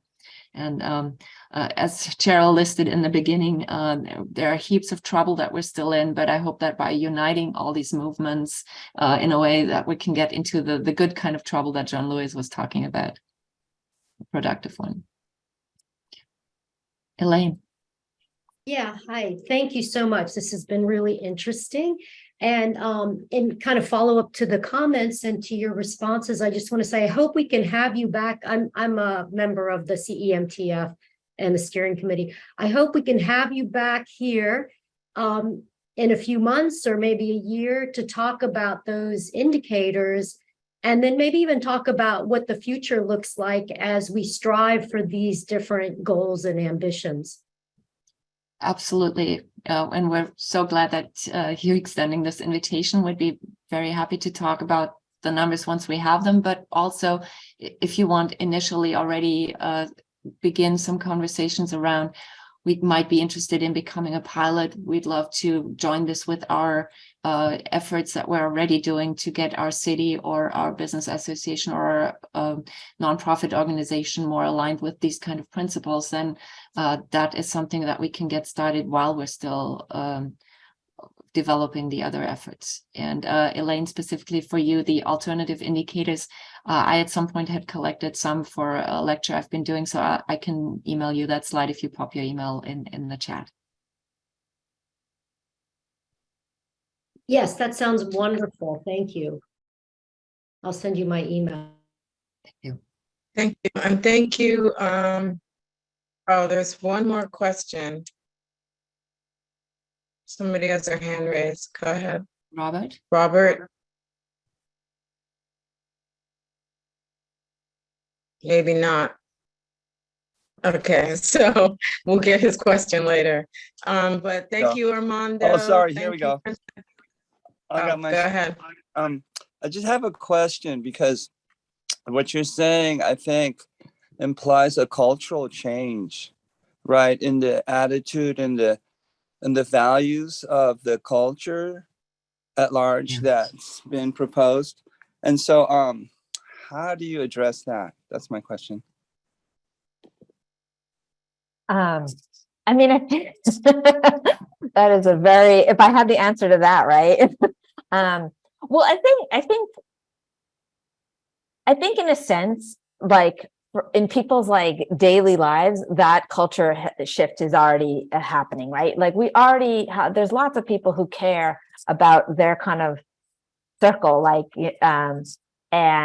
and we are, I think we are essentially ethical beings. So I think what has happened is that, you know, the greater culture has kind of made lines about who we need to care about and who we don't. And so I think the starting point of like that we actually are, I mean, I think everyone in this group is a generous minded person, right? And so I think we just need to, I mean, I don't know anyone who has the answer to this question, so I'll probably just like babbling, but I don't know. To me, that's the, like, to start to understand that this is not, I don't think this is much of a maybe it's a cultural shift, but it is, the seeds of it are there. I see it in people, in human nature. I really do. And I think, yeah, I don't know. But I also agree with that it's a tremendous task, because as anybody who's thought about changing culture or changing mindsets knows, and or if you've looked into systems dynamics, Donella Meadows, the highest order of things that you need to that you can change is systems change, and this does require that. And the idea with donut economics is to really not just overthrow the old and just kick that out without having first built a new alternative idea that is so irresistible and attractive and beneficial and obvious to people that you can more easily transition over, and all the people of goodwill that Anne was talking about really can see that that shift is necessary and possible. And with that, hopefully getting into the right direction. And there are so many grassroots movements out there that address at least one, if not several, of those indicators and parts, that we just find it's a very unifying vision to bring all of that together. And we hope that with that, we can really get those higher order magnitude changes rolling. Yeah, I was going to say, like, it is very much a democratic grassroots bottom up like vision, even though there's all this like science to it as well. So I think that's a part, like, to get people interested and excited about changing, like, you know, that democratic change. I think that's key as well. I know we're a few minutes over. Just wanted to address something that was in the chat about including arts to touch the hearts and minds. That is really an important part, and there are lots of creative ways that the donut is being implemented in locations worldwide that are very creative and include a lot of arts and both visual and performance and other ways, as well as interactive ways to create that. So there are really so many different donuts, and the idea is to have those many donuts bloom all over the world and hopefully come together to make this bigger shift. And it's just that we are trying to at the same time get it on the state level in California, as well as many donut initiatives blooming within our beautiful state. Well, thank you so Thank you very all. much. Thank you. Thanks for having us. Round of applause whenever way. Y'all do that quietly. We probably won't all unmute, but thank you so much for holding that poll for all of us. You're representing something that could save our world, and we don't take that lightly. Thank you so much. Thank you, Armando. And now we're going to move on to the public banking segment. And we're going to have Gail McLaughlin and Debbie Notkin. Gail McLaughlin is a former two-term mayor of Richmond, California, and currently serves as a Richmond council member. As mayor, Gail led Richmond into a significant progressive transformative, achieving multiple victories over big corporations like Chevron. and she's never taken a dime of corporate money. And she's committed to the independent fight for justice, sustainability through various efforts on the city council, including serving as Richmond's representative to the Public Bank East Bay. And Debbie is the chair of the Friends of the Public Bank East Bay, an organization working to open public bank in Alameda County, Oakland, Berkeley, Richmond, and other participating cities and the semi-governmental agencies. She's been organizing economic justice since 2014 and for public banking since 2017. Thank you both for being here, and I'm gonna let you take it away. Thank you so much. Thank you, Cheryl, so much for the kind introduction. As mentioned, I'm the former Richmond mayor and a current council member in Richmond, and I also have the honor of serving as vice mayor for this year. As some of you know, Richmond is a very diverse community and is also home to a large Chevron refinery with decades of heavy impacts that have fallen on our community. The pollution, the fires, the explosions, the flaring, the oil spills, etc., have caused a lot of pain and suffering in Richmond. But we are a resilient community and have accomplished a lot of climate justice and health justice policies, with a lot more that is needed to be accomplished. We have a climate action plan and a groundbreaking climate element and health element in our general plan. We also have an ordinance banning coal over the course of a few years at our port, and we have banned gas hookups in new housing construction. In addition, we're in the process of coming up with a green-blue New Deal, and we are developing a just transition plan for the phase out of fossil fuels. And these are just a few of the things we've accomplished. One of the key problems we have in implementing all of these plans is resources, and that is where a public bank comes in. You will hear much more about this from Debbie Notkin, who will be speaking and presenting after me.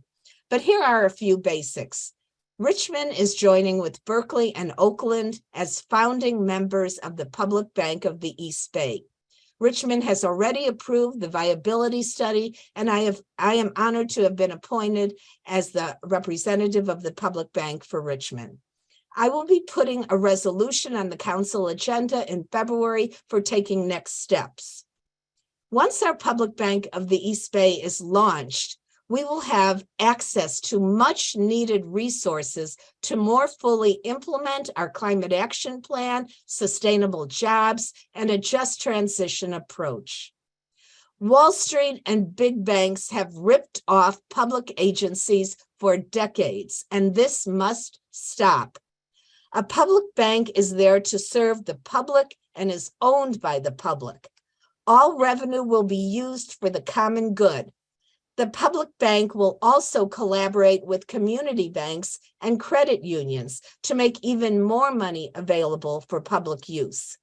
We need strong climate solutions. We need affordable housing with sustainability practices. We need green infrastructure, and we need to attract small businesses that are green, and we need to expand our current green businesses. The public bank will help us accomplish all this and more. In these critical times, with the climate in crisis and economies faltering, with the rich continuing to get richer and the poor poorer, we need public banks more than ever. Let's showcase that we, the public, must and will protect the climate and protect the public money, and not let the greed of Wall Street and big banks continue to rob us of public funds and rob us of a sustainable planet.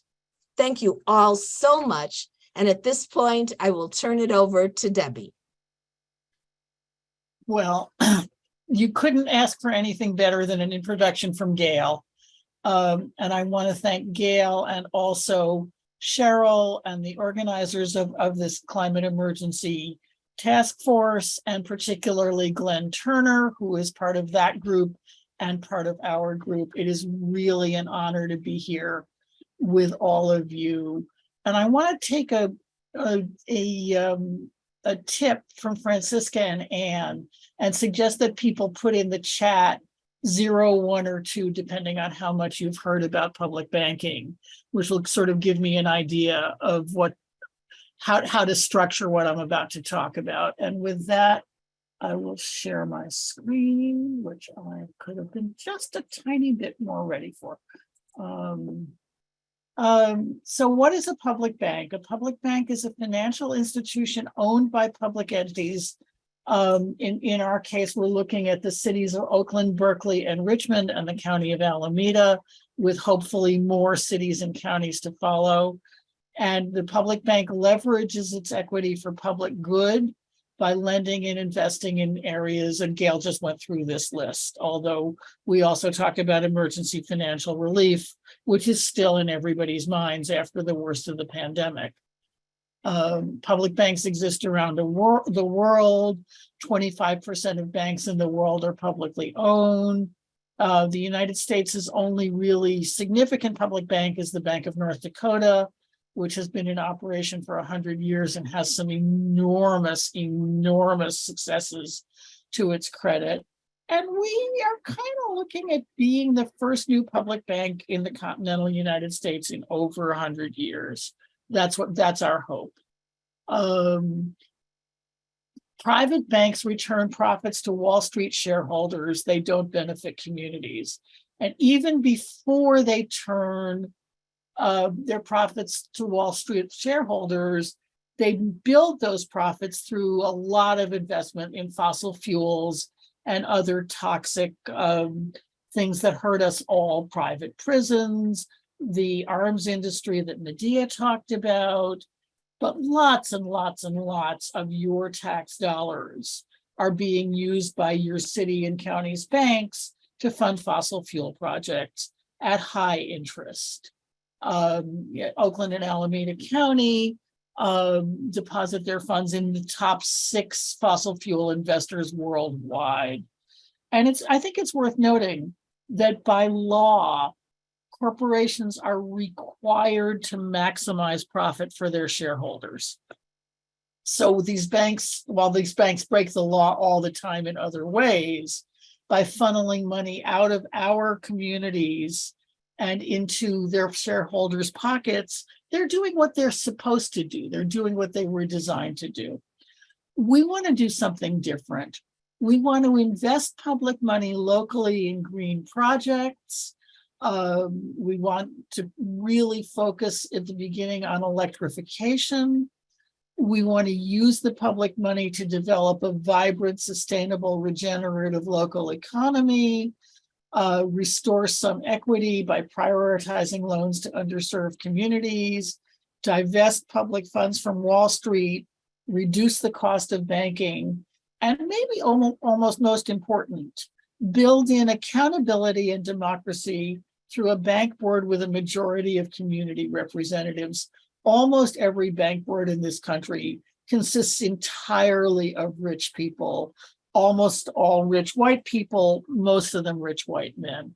So we have a very different kind of board being built right now, and we're very excited about it. So if public bank can really be used to finance, it will not provide all of the financing needed for a green transition, but it can be used for a great deal of these things. Our initial lending priorities right now focus on electrification, particularly in low-income neighborhoods of both residential and commercial buildings. We believe we can offer lower than market rate loans for green infrastructure. We're divesting public funds, as I said, from outside investors. We're implementing sustainability criteria for all loan decisions, and then disaster recovery lines of credit for both public entities and nonprofits that provide public services.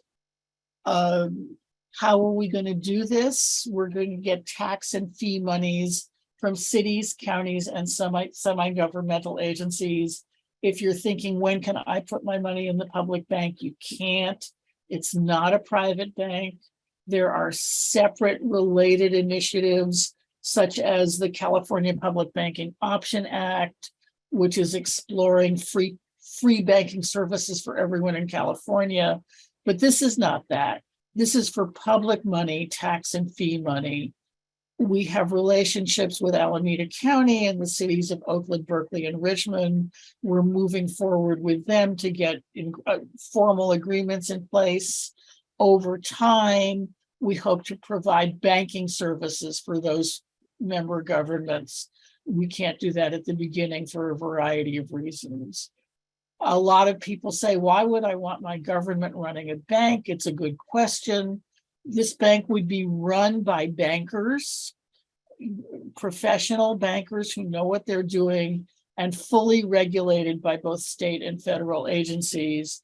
And Gail mentioned this too.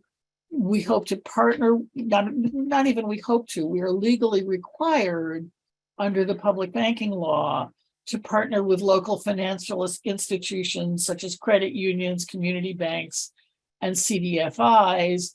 And what that will do is it will help those institutions extend the reach of what loans they can cover, how long they can cover a loan, whether or not they can extend loan forgiveness if there's a crisis. Basically, a very different kind of humanized banking.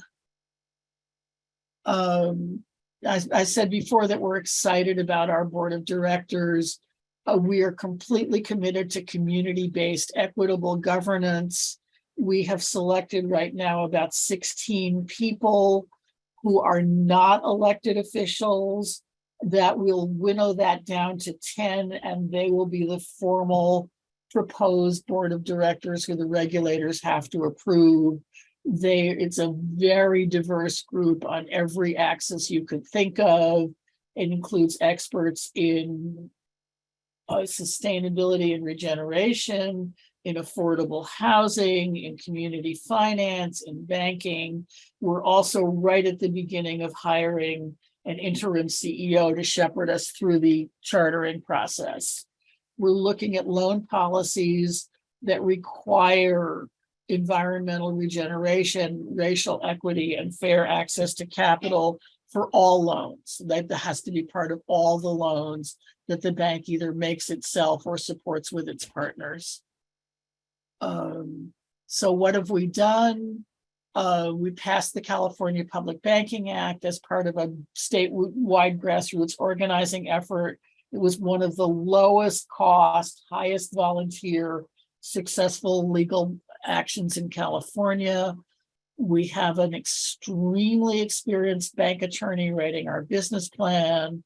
We've published a 50-page viability study with basic financials, which is available on our website.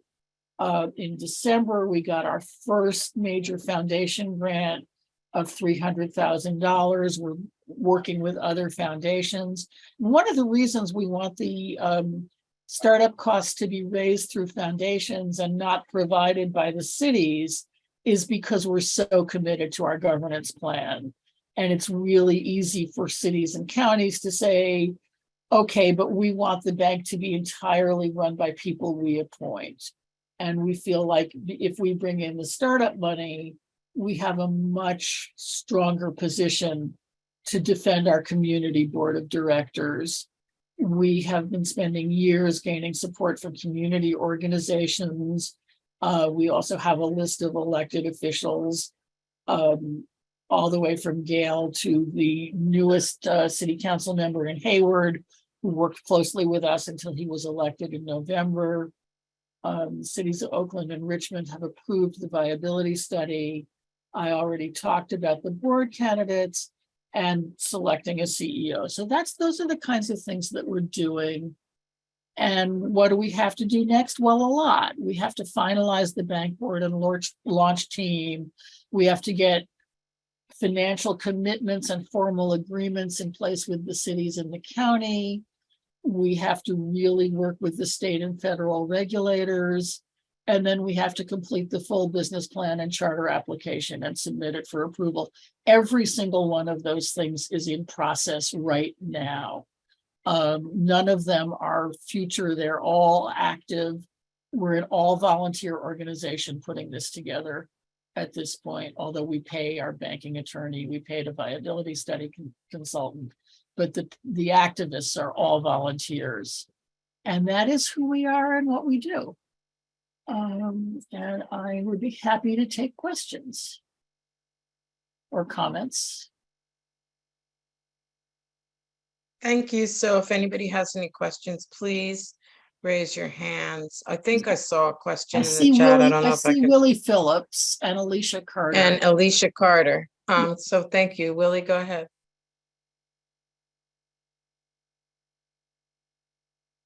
Willie, you can unmute yourself. There you go. Hi, Debbie. Hi, Gail. You probably don't remember me, but I've been around for a long time.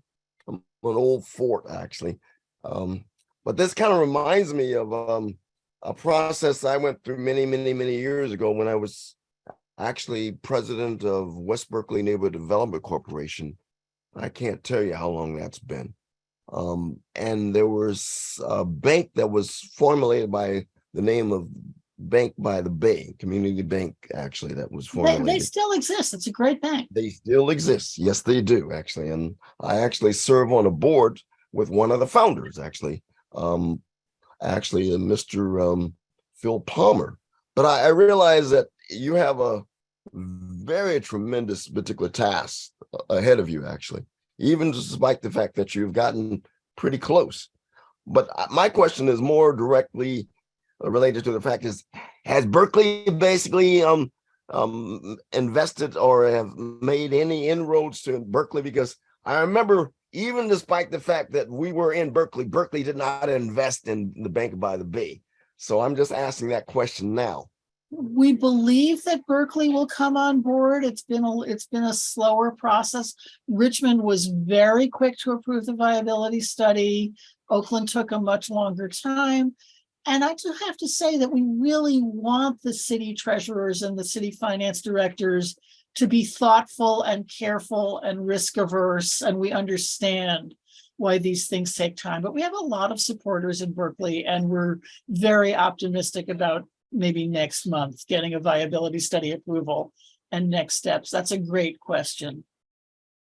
Have you approached? I can just add. Finance? Oh. I'm sorry. I was just going to add, I remember when I was on council, we did contribute money to the pool back in those days. So yes, absolutely. So Berkeley was on board. Hopefully they should be on board. So anyway, thank you for that question, Willie. It's a great question. Alicia? Yeah, Willie already asked one of my questions. Great minds think alike. So my other question was, I belong to a group that's committed to divest from, the major banks. And I just wondered if you have any suggestions or if you're related to any retail banks that you would suggest we switch to. We're not related. It's always a funny question because we don't exist, right? When I talk about the bank, I say we, but it's in the future. Almost all credit unions are good choices. And then Community Bank of the Bay, which Willie mentioned, is a good choice. Beneficial State Bank are the places I go. My money's in a credit union for what that's worth. And also Ally Bank, which is a larger online bank, has really, really good fossil fuel and other policies. So Community Bank of the Bay, Allied Bank, and what was the third one you said? Beneficial State Bank in downtown Oakland. Okay, great. The Friends of the Public Bank, East Bay Bank with Beneficial. So that'll tell you something right there. That's a great question. Cynthia.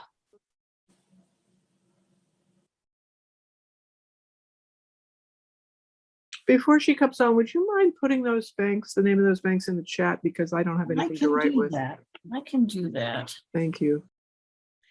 Hi, Gail. I love the public banking project, and as you know, somebody with Code Pink, we absolutely support any move to a peace economy, and this is going to forward that quite a bit. So I do have a couple questions.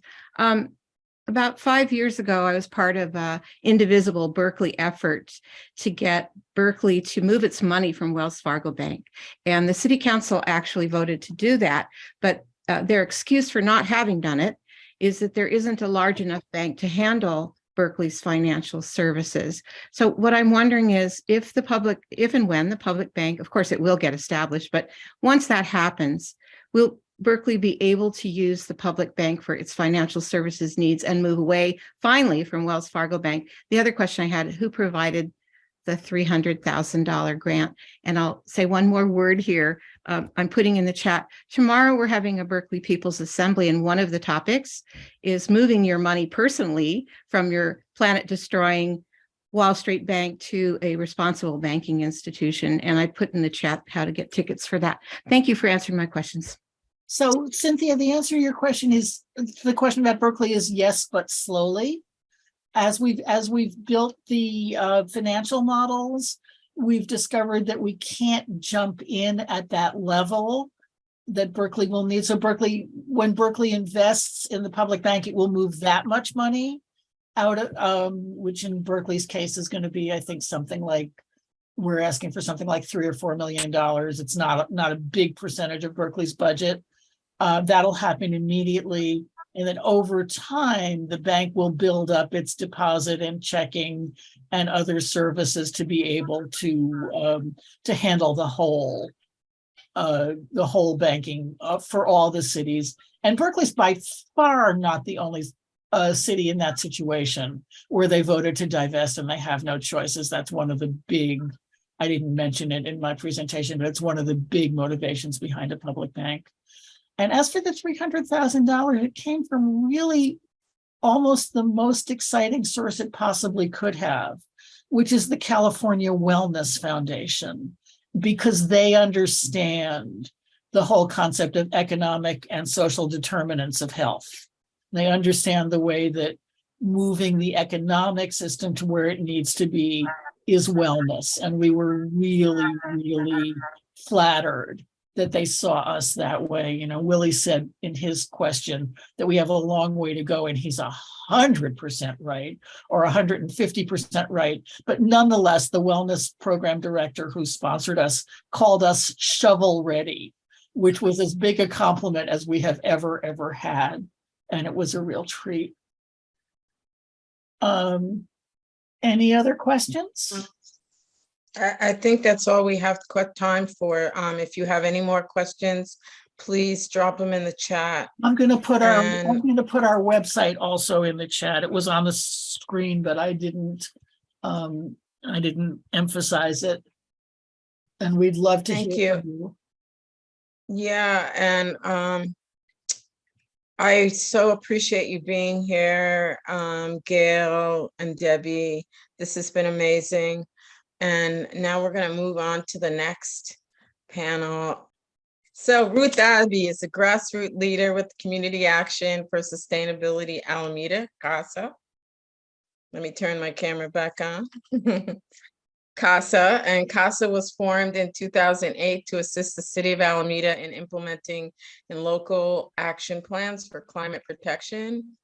And CASA works closely with cities, staff, elected officials, the school district, and other nonprofits, and it's dedicated to raising awareness, mobilizing community action, and increasing community sustainability and wellness. And in 2022, the city reached the goal to set for the original plan to carbon emissions to 25% below 2005. With the adoption of its climate action and resiliency plan in 2019, Alameda has an ambitious goal of reducing emissions by 50% below 2005 levels by 2030 and becoming carbon neutral as soon as possible. And Ruth has also been an amazing member of the CEMTF Planning and Logistics Committee, and she's such an amazing woman and always about zero waste. She'll come with all the plates and silverware you need so that you don't have to use paper. So thank you for being here. Thank you so much, Cheryl. And I am delighted to introduce the panel on food waste reduction and surplus food recovery. So this will cover issues around economics, of course, also the environment. Wasted food impacts our environment, and I'll tell you about that in a minute, and also food security. I have heard that if wasted food was a country, it would actually be the third highest emitter of greenhouse gases after the US and China. So think about that for a minute. But here in California, 1 in 5 Californians, about 8 million people, currently struggle with food insecurity.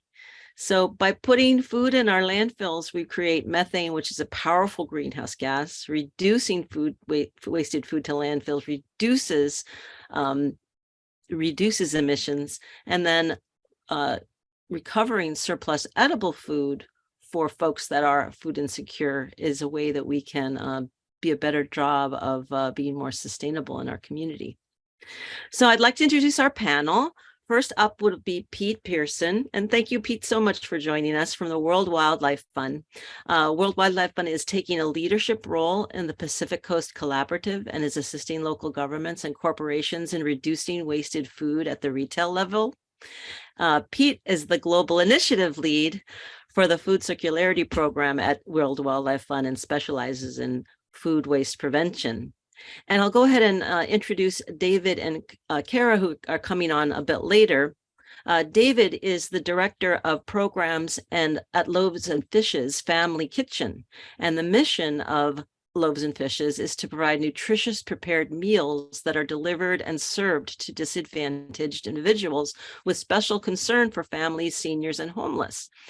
And David Hott will be sharing the features of the a la carte Food Truck Project, which is a unique and innovative program designed to change how food recovery is being approached while addressing the issues of hunger and waste. And then finally, we're going to be hearing from Cara Morgan. She'll be joining us shortly from Cal Recycle, which is the California Department of Resources Recycling and Recovery within Cal EPA. She is the branch chief for the Local Assistant and Market Development branch that is responsible for assisting California communities to comply with Senate Bill 1383, California's short-lived climate pollution reduction strategy, which mandates organic waste disposal reduction and surplus food recovery. But now I'd like to turn it over to Pete. And Pete, did you want to share your screen, or do you just want to take it away? I have a couple slides to share. Yeah, it would be good to just show some visuals, I think. Let me do that real quick. All righty. Thank you so much. Yeah, and it's a real honor, a pleasure to be on with this group. I've been listening in the last hour or so, and it's fascinating discussion, fascinating group. Let me share my screen. So I have a really interesting job. One, working for World Wildlife Fund is amazing. A dream job in itself. I'm sure most people know who World Wildlife Fund is. Can everybody see my screen, by the way? Looks good. In presentation mode. Okay, good. So what you may not know about WWF is that one of the biggest areas of focus for us is food and agriculture. And the reason it's such a large focus is when you look at food and agriculture and its impact on the planet, we estimate that 70% of the biodiversity loss is attributed to the expanding agricultural footprint globally. And in simple terms, that means we cut down a lot of forest and till up a lot of grasslands and native ecosystems in order to expand agricultural's footprint. And then it gets real crazy when you look at the part of it that I focus on, right? We can talk all day about wanting to move towards regenerative systems, which I'm a huge fan of and a nerd about, but we've got to focus on waste. Waste right now represents between 30 and 40% of our food system. And when we look at that waste, it also has a tremendous carbon footprint. Some estimates have it as much as 8 to 10% of the global greenhouse gas emissions is just in the waste side alone. And then we're pushing upwards of 800 million to almost 1 billion people food insecure on the planet. Like, these numbers are just bonkers, right? Less than 2% of the nutrients that we have in the food system are recycled and reused. Less than 2%. And composting rates globally barely get over 10%. So we've got this amazing resource that we do not take advantage of. It's not a circular food system. And so this is what I wake up and do every day, is obsess about how we get all this out of landfill and how we move to a more circular food economy. Now, one thing that has happened, which is very promising, is something called the Pacific Coast Food Waste Commitment.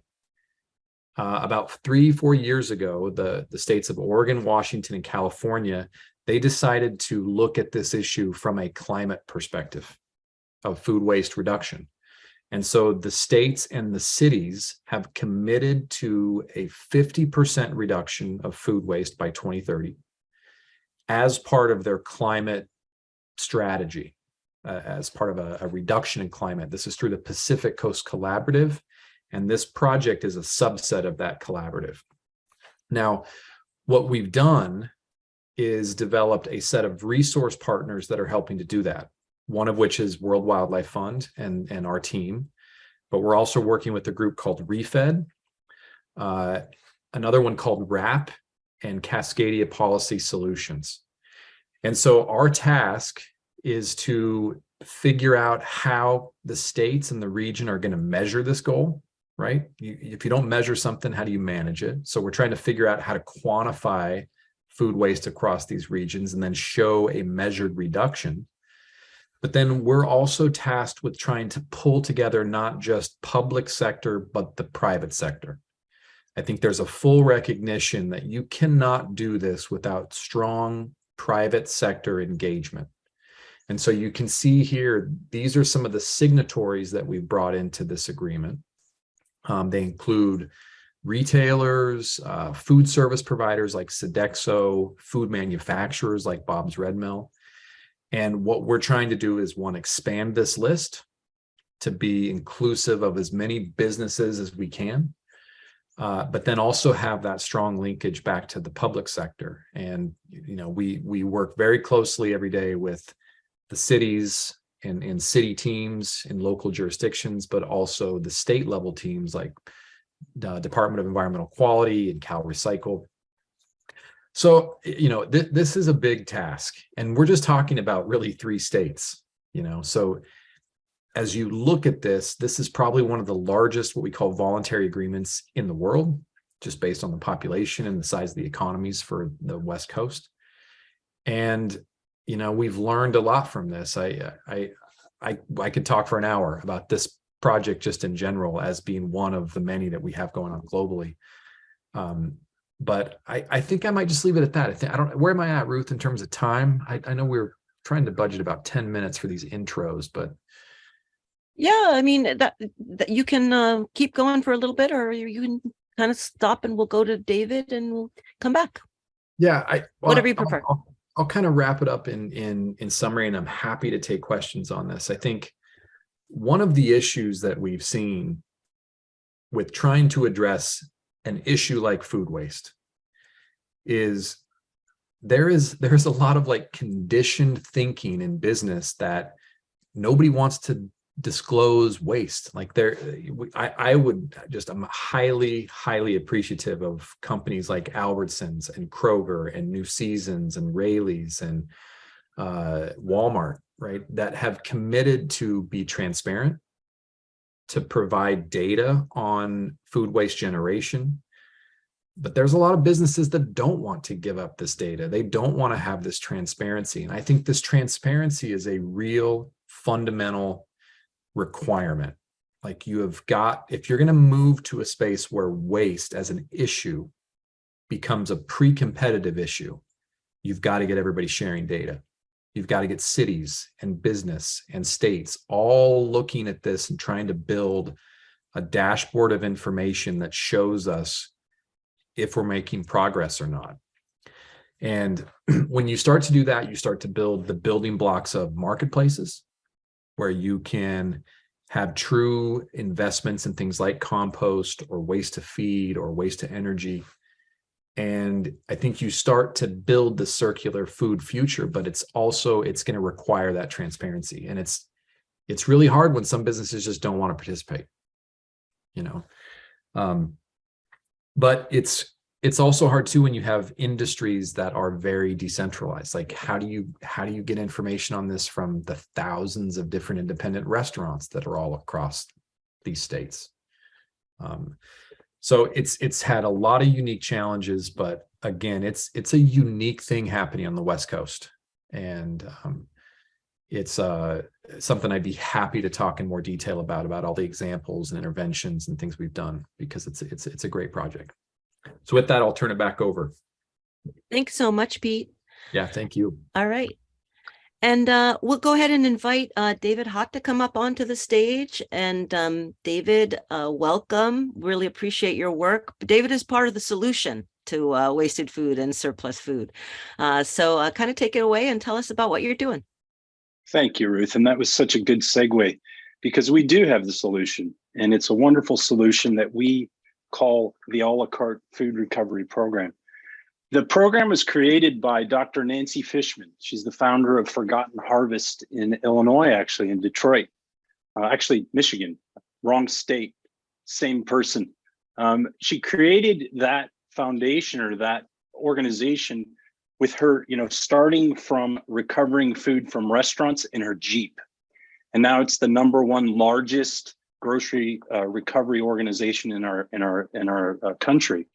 And she's a dear friend. And she called me one day and said, David, I have this idea, which was incubated with joint ventures of Silicon Valley here in San Jose, and said, come check it out. And if you know Nancy, you do what she says. And I did. And I became part of that initiative. And a la carte up and running, worked with a partner, Robin Martin, who is the executive director at that time. Joint venture is not, it's an incubator, right? It's not a brick and mortar organization. So we found that activity was happening so quickly as it relates to the interest. We partnered with Stanford University. We partnered with a few tech companies. We were able to recover the prepared meals by using our system of packaging, temping, or reducing the temperature, and then picking up those meals within our temperature controlled vehicles. So when I speak to that, we are so grateful that we got our start, and the start happened in 2018, and it's amazing. It's already 2023. Honestly, the pandemic took 3 years off of my point of reference, quite honestly. However, since 2018, the program has been able to recover 2 million pounds of prepared and bulk ingredient items that, in fact, we were able to provide to those in need versus that going into the landfill, which, of course, the reduction of metric tons of GHG of 2,000 tons, which is a wonderful, wonderful thing. That's though not why I do what I do. I do what I do because I'm a hippie with short hair. I say that in every conversation that I have with anybody that puts an audience in front of me. The reality is we have a system that makes it safe and easy so that, in fact, we can get that food that would otherwise go into the landfill and turn into that horrible methane gas. We actually can take that food and bring it out to the communities that we serve. So last fiscal year, Loaves and Fishes was fortunate enough to be able to prepare and provide 1.6, almost 1.7 million meals to the communities that we serve in Santa Clara, San Mateo County, at 135 different agency partners that we have throughout those two counties. What does a la carte do in addition to that? Well, we also are fortunate enough to receive large donations of raw ingredient items that we can take those into our commercial kitchen, because we also have 2 commercial kitchens in Morgan Hill, California. We created a packaging kitchen and a production kitchen. So if you have excess veggies, which we just received a 24,000 pound donation just 2 weeks ago, we get to share that donation with all the counties in this area, up to Almaden County, to Santa Clara County, to San Mateo County.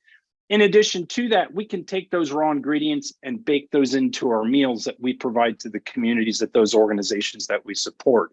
So we were able to integrate a la carte into the Loaves and Fishes program of services. And by doing so, it gave us a place to land, this idea, this incubated theory that we're able to put into practice, created this system, and are continuing to refine said system. And now, because we have the commercial kitchen and we have the a la carte food recovery program, we're able to combine those efforts to continue to drive what's wonderful for us, and that is to be able to provide the meals that the community needs. So I think for me, and I'm a passionate person, if you couldn't tell already, right? I care so much about our Mother Earth. Yosemite is my playground. That's why it's my background. I took this picture from Glacier Point Road. I'm a backcountry wilderness guide as my side hustle. And I teach people about Mother Earth and what we can do to help each other to steward the earth that we live on. So it just made perfect sense to me to be part of an initiative known as a la carte, to help to take that food that would otherwise be disposed of, that would turn into methane, and actually package it appropriately in a safe way and take it directly out to the community that we serve. And we end up driving our vehicle up. Consider a catering truck. It's the footprint of a small van that we've retrofitted. Each van costs us about $100,000 to create, right? And that, though, gives us the opportunity, because it's basically a walk-in refrigerator on wheels, that we drive up to a school, we park it there for an hour, and we distribute meals directly to the participant guests that show up at distribution sites. It's open to anyone that shows up. We serve meals 5 days a week, both from our prepared meal program and our a la carte program. And it's been such a wonderful experience for me to be able to be part of taking an idea, incubating it, and delivering on promises that we've made to our funders, and at the same time help with a solution to solve hunger, to work towards climate improvement activities that in fact will keep us in a place that I love. And all of us, I think, need to breathe oxygen. So all of that said, I'm a little off track here because I am passionate as it relates to what we do. I'm really grateful to be here and be part of the conversation. And I so look forward to the questions that could come. The a la carte program of Loaves and Fishes is a continue to do what we do. I think the opportunity that we have even throughout the state of California, how do we continue to support the activities that in fact it's going to take us all to do in order to make sure that we follow through on the tier 1 and tier 2 expectations of the SB 1383 guidelines that have been rolled out. We have a solution. Our solution works.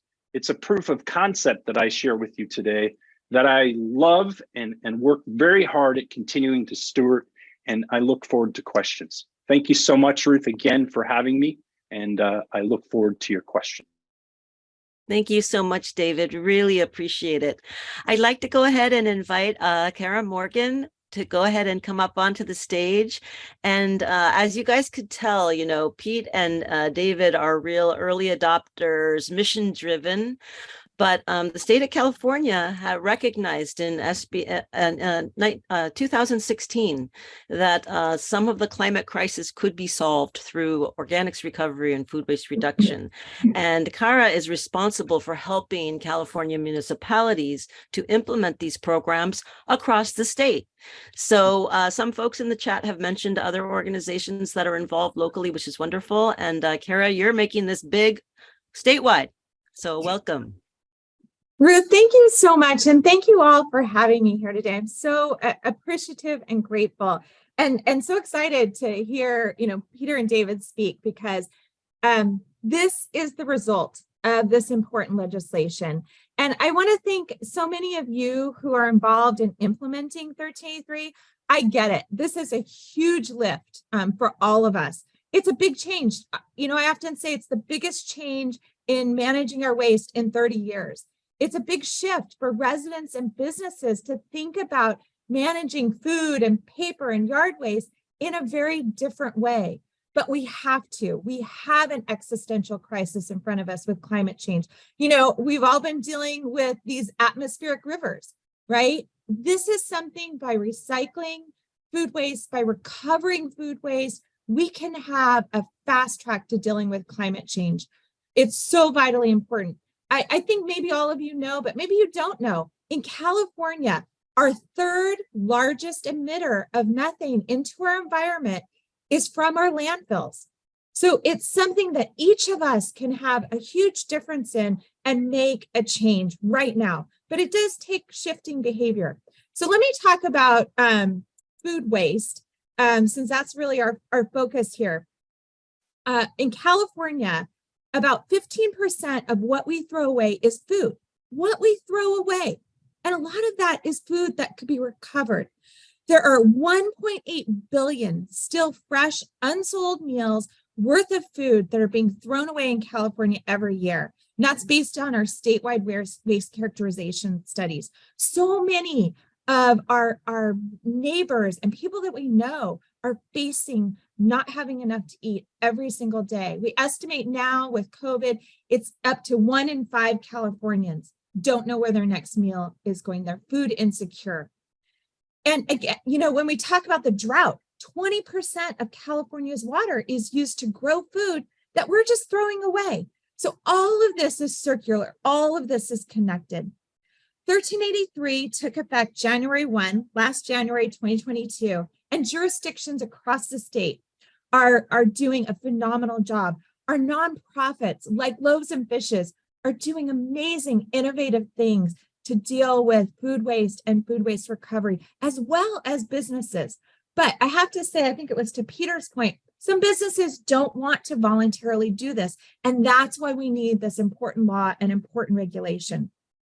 So 1383 does require these large commercial generators, what we call our commercial edible food generators, to enter into written contracts or agreements with food recovery organizations and service. And they are required to recover the maximum amount of edible food that can be safely recovered. And, you know, when we talk about building a circular economy, I think Peter said it so well, we are building a circular food economy in California to really protect our important resources. And this means taking resources like food waste and thinking differently about it. I think, you know, when we talk about a circular food economy, it's not only good for the planet, but it's good for businesses. And many businesses are starting to recognize the benefit of monitoring how much food is wasted from their operations and also how much food can be recovered. And much of it is the education that jurisdictions are doing with businesses to inform them about this new requirement and their responsibility to recover the food. You know, we have seen since the passage of the law and the regulation taking effect, that we've built requirements that provide flexibility for jurisdictions. My team is assigned to every jurisdiction across the state to help them to be successful, to provide the resources and technical assistance that they need. And I'll talk a little bit about the funding CalRecycle's provided as well. But we're doing tons of webinars and training, providing education materials in various languages, guidance for our facility operators, and really partnering with our environmental health community with helping to build this food recovery infrastructure and network. Where we're at in the state, we have a number of jurisdictions, 128 jurisdictions that avail themselves of what we call the SB 619 process. It puts them in a corrective action plan place so that they can establish milestones to reach compliance without being subject to penalties and fines. And that's working well. We're about to implement those corrective action plans, and a lot of good work is happening in the planning. Last year, we had 455 jurisdictions received over $50 million in grant funding from CalRecycle. And much of that funding was used by jurisdictions to build out the food recovery infrastructure. And we also have a number of jurisdictions that have waivers, but that's from the organic waste requirements. There are no waivers for food recovery programs. As we move into implementation, CalRecycle is going to begin conducting compliance evaluations of each jurisdiction over the next 4 years. We're prioritizing and focusing on jurisdictions that didn't submit required reports, didn't pass their enforceable ordinance. So those will be some of the first priority jurisdictions. What we're seeing is tremendous progress when it comes to building food recovery infrastructure. Across the state, our counties have been leading the charge by building collaboration between the cities, the county, food recovery organizations, building reporting systems, and just doing a tremendous amount of outreach. Our focus for these two first years has been on our largest commercial generators. And I can tell you that I am already seeing a number of businesses, Safeway, Sodexo, a lot of our large commercial businesses that are food service providers and wholesale food vendors are really stepping up, looking at their food that could be recovered and getting those relationships with food recovery organizations established. And I think, the regulation has been instrumental in getting folks motivated and connected and this momentum happening. And I also think the grant funding has really been helpful. So let me talk about that.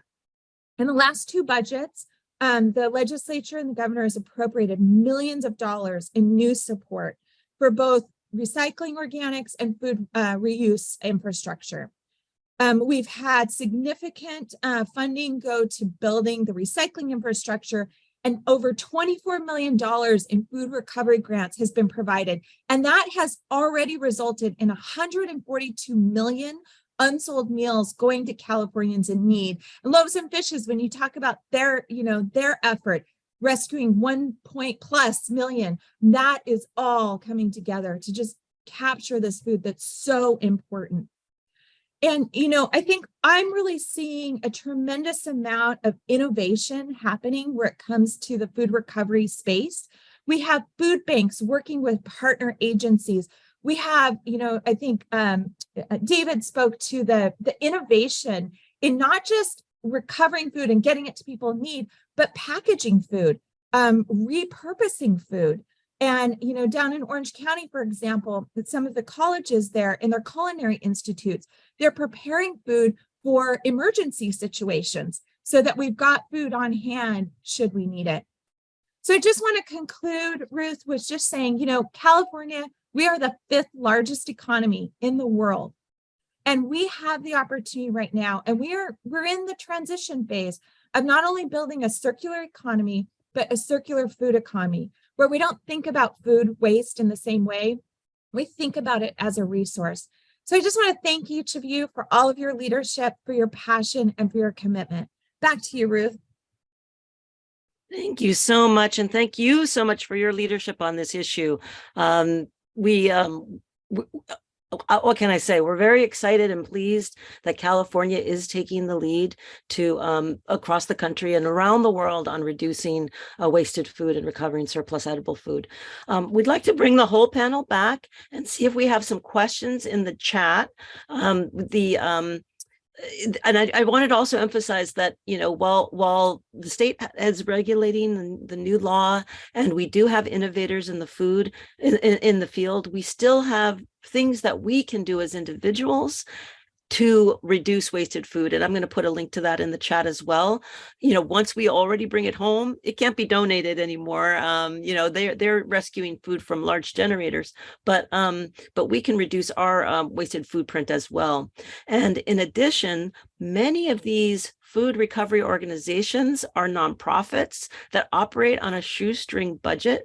We don't really have a model yet that is robust across the state for how we will pay for this food recovery infrastructure. So you can always donate to your local food bank, to your local food recovery organizations to help them do this critical work to get the food rescued and delivered to hungry people. So let's see if we have some questions. I did see one about, do we have any kind of a campaign to write into companies like Safeway and others who need to get into compliance? That may be a question for you, Pete. We don't have a campaign like that, but I like adding this element of peer pressure, right? And not peer pressure, but getting the ecosystem and the industries involved in doing this. It's still very tricky. And this is why, I mean, I've been at this for 10 plus years. There is nothing more important than state and city level policy that just forces this to happen. I'm sorry. It's just that it's really the only way, especially in the business of waste, where you're dealing with something that by its very definition has lower value, right?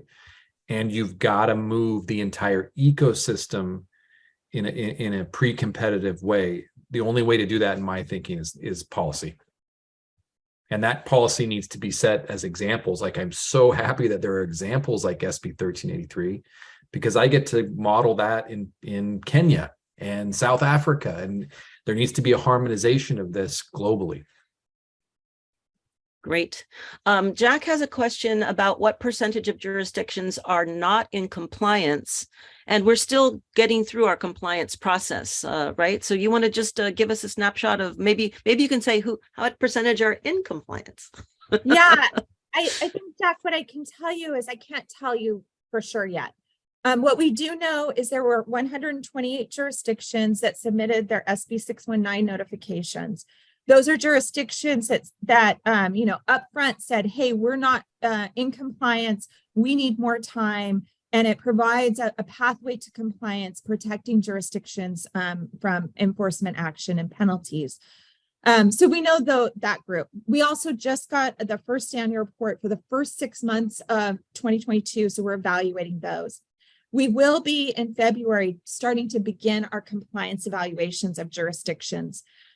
We will eventually get to every jurisdiction over the next 4 years, but we are prioritizing.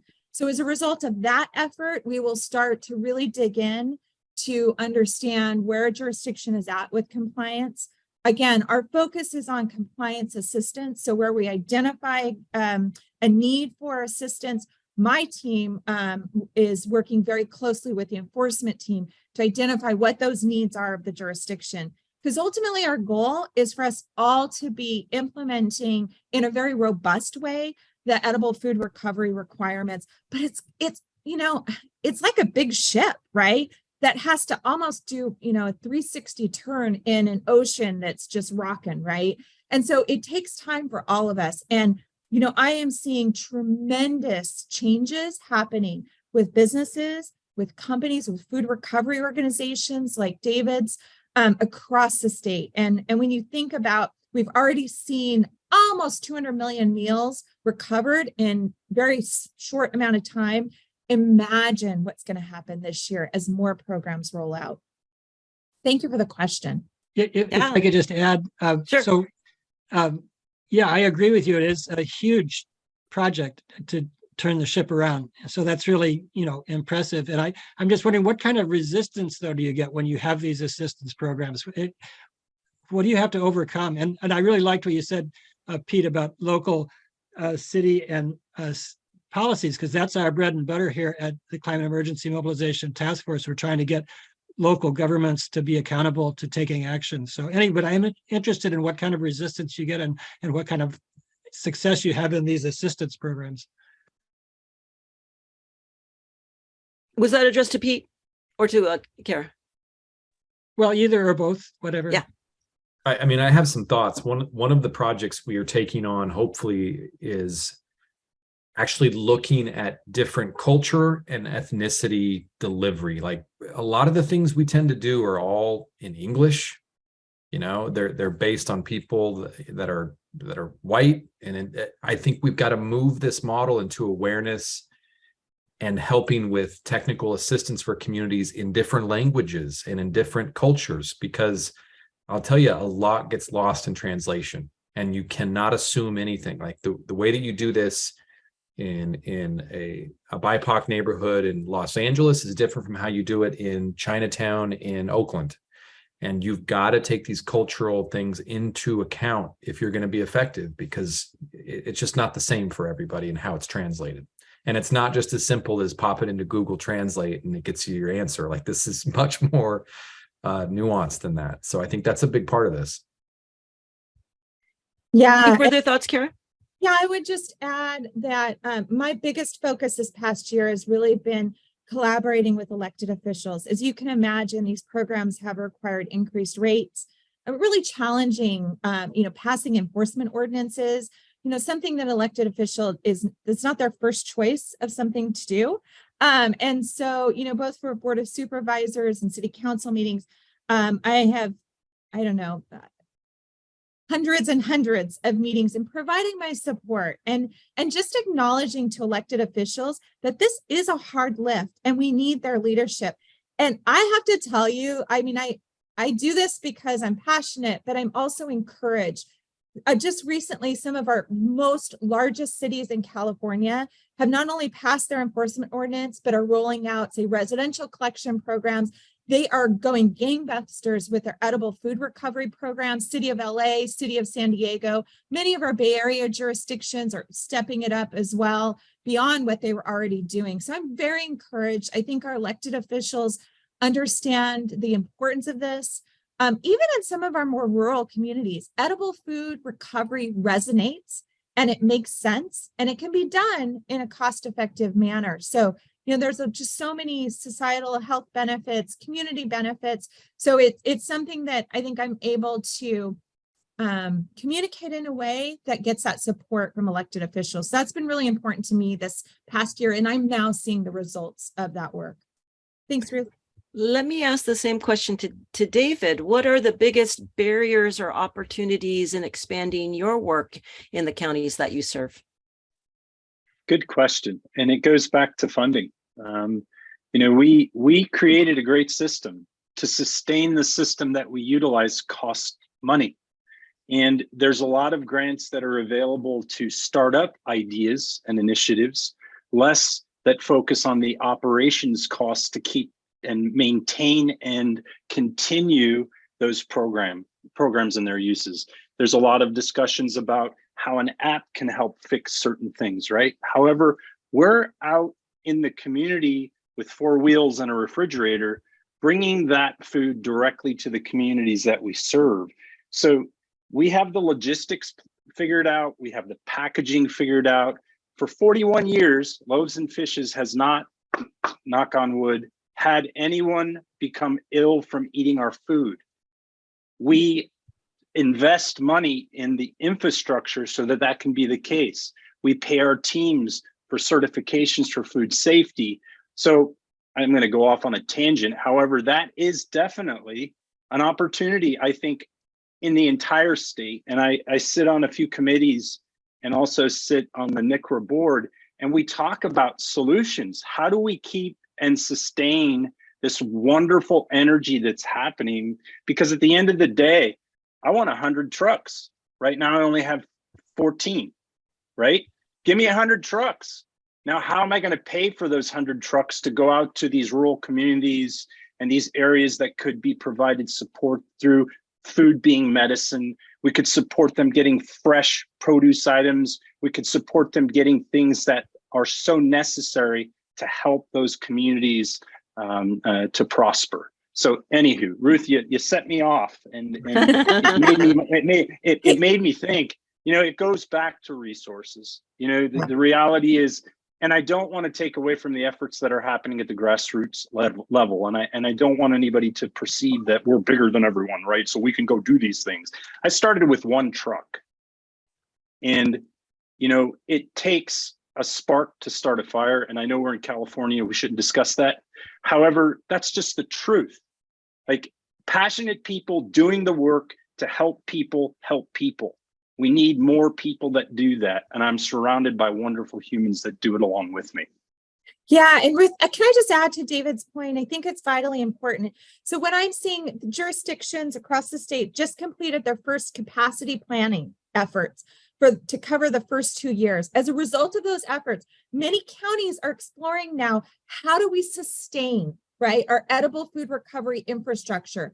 Some of our counties, like Yolo County, went through an extensive planning process and figured out what is the cost to provide the support necessary to to ensure that these commercial edible food generators have a place for their food to go, and they're committing long-term support. So I think to David's point, we're going to see more because this regulation requires that planning for capacity for edible food recovery, and it requires a refresh every 5 years to look forward. I think that's going to be helpful. But I think we're also going to need to be somewhat innovative in that funding and think about it. We all pay, our trash recycling organics collection bills now, and we may have to think about things in a different way going forward. So just wanted to add to that and offer some encouragement that I'm seeing some real focus on long-term funding.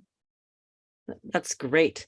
There was a question from Lynette about having adequate bathroom facilities at food recovery organizations that provide food on site. And there are different models for that. David's a la carte program goes out into the neighborhood with a food truck, but there are soup kitchens and food pantries that do have on-site dining, and they also do provide bathroom facilities. But we need more of them as well. We need, trucks out in the neighborhoods, but we also need people to come for a warm meal. So that's an opportunity for us from the future. We need to kind of wrap up. I did want to thank our panel, Pete, David, and Kara. Amazing work you all are doing. And thank you so much for everybody. If you are interested in hearing more about best practices for food waste reduction and surplus food recovery at corporate grocery stores, the Northern California Recycling Association, on whose board David serves, is hosting a roundtable discussion on February 10th at 1 p.m. And I'm going to put a link in the chat.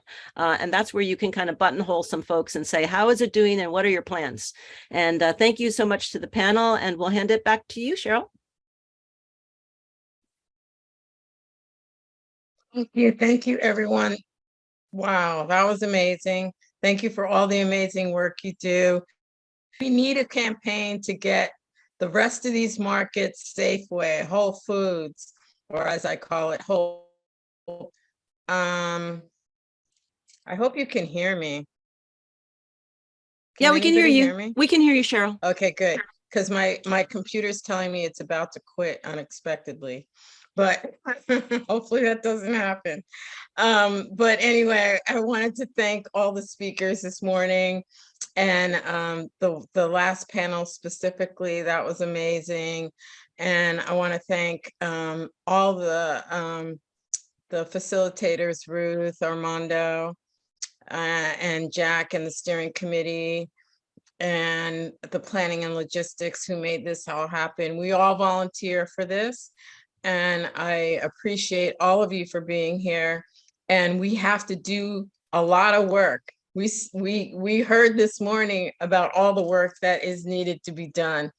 So let's get busy. Let's unite. Let's not be in our silos.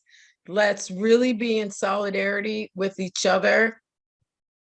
And that means you might have to do something that you might not have expected to do, or say hello to folks, be in the room with folks that you're not usually in the room with. So just, be open to change, because it's 2023. As I said before, 22 is revealing, 2023 is for healing. And in order to heal, we need to know each other, love each other, respect each other, and unite, because there's so much stuff out there. We're in a heap of trouble. The heap keeps getting bigger. And we can't do it in our silos. We can't work independently. We have to work in unity through community. And this has been a great morning for me. I hope you all appreciated it as well. I would love to have CEMTF help all of the organizations here to move forward in the climate emergency that we are in. We keep seeing on the daily basis all the different ways that the climate crisis is affecting different parts of the world. And we have to come together to make change. I know it's not going to be easy, but that's something that we all have to consider and do. Stop being in the silos, unite.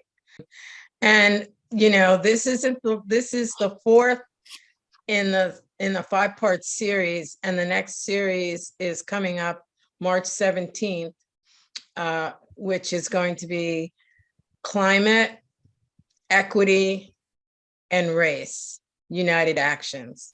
So look forward to that on March 17th. That will be St. Patrick's Day. And we hope you can make it there. And I want to also thank everyone for donating. If you donated, we're been in existence for almost 4 years now. February 9th will be our 4th anniversary, and look forward to having an event, maybe hopefully in person in March or sometime in the next few months to celebrate the CEMTF, and we'll let you know and send that out. But we're been in existence now for 4 years, and we're so happy to be here, and we're looking forward to our future. And I appreciate everyone that's been here this morning, and I hope you have a good rest of your day and stay healthy, be safe. We're not out of COVID yet. And I also should drop in the chat, my computer's not being very friendly today, but at least it held up for so far, so good, but I can't find the chat. It's not, yeah, anyway, I'm having issues, but you've seen it, and I'll send it out again. And we will send out the recording and the slide decks too. So thank you again, everyone, for being here. Thank you, Jack, for all the work that you do, and Ruth and Corinne, and everybody that's part of this. And a big shout out to the UC Berkeley Fellows and to my family who all were here today. My sister Lynette, my brother Chris, my son Armando, and my daughter Spencetta, and my husband Robert. So thank you all. Thank you all, have a the blessed day. Davilas. I know. Davilas are in the house. That was great. All right. Yeah. Thank you all. Have a blessed day. Okay, bye, everybody. Bye.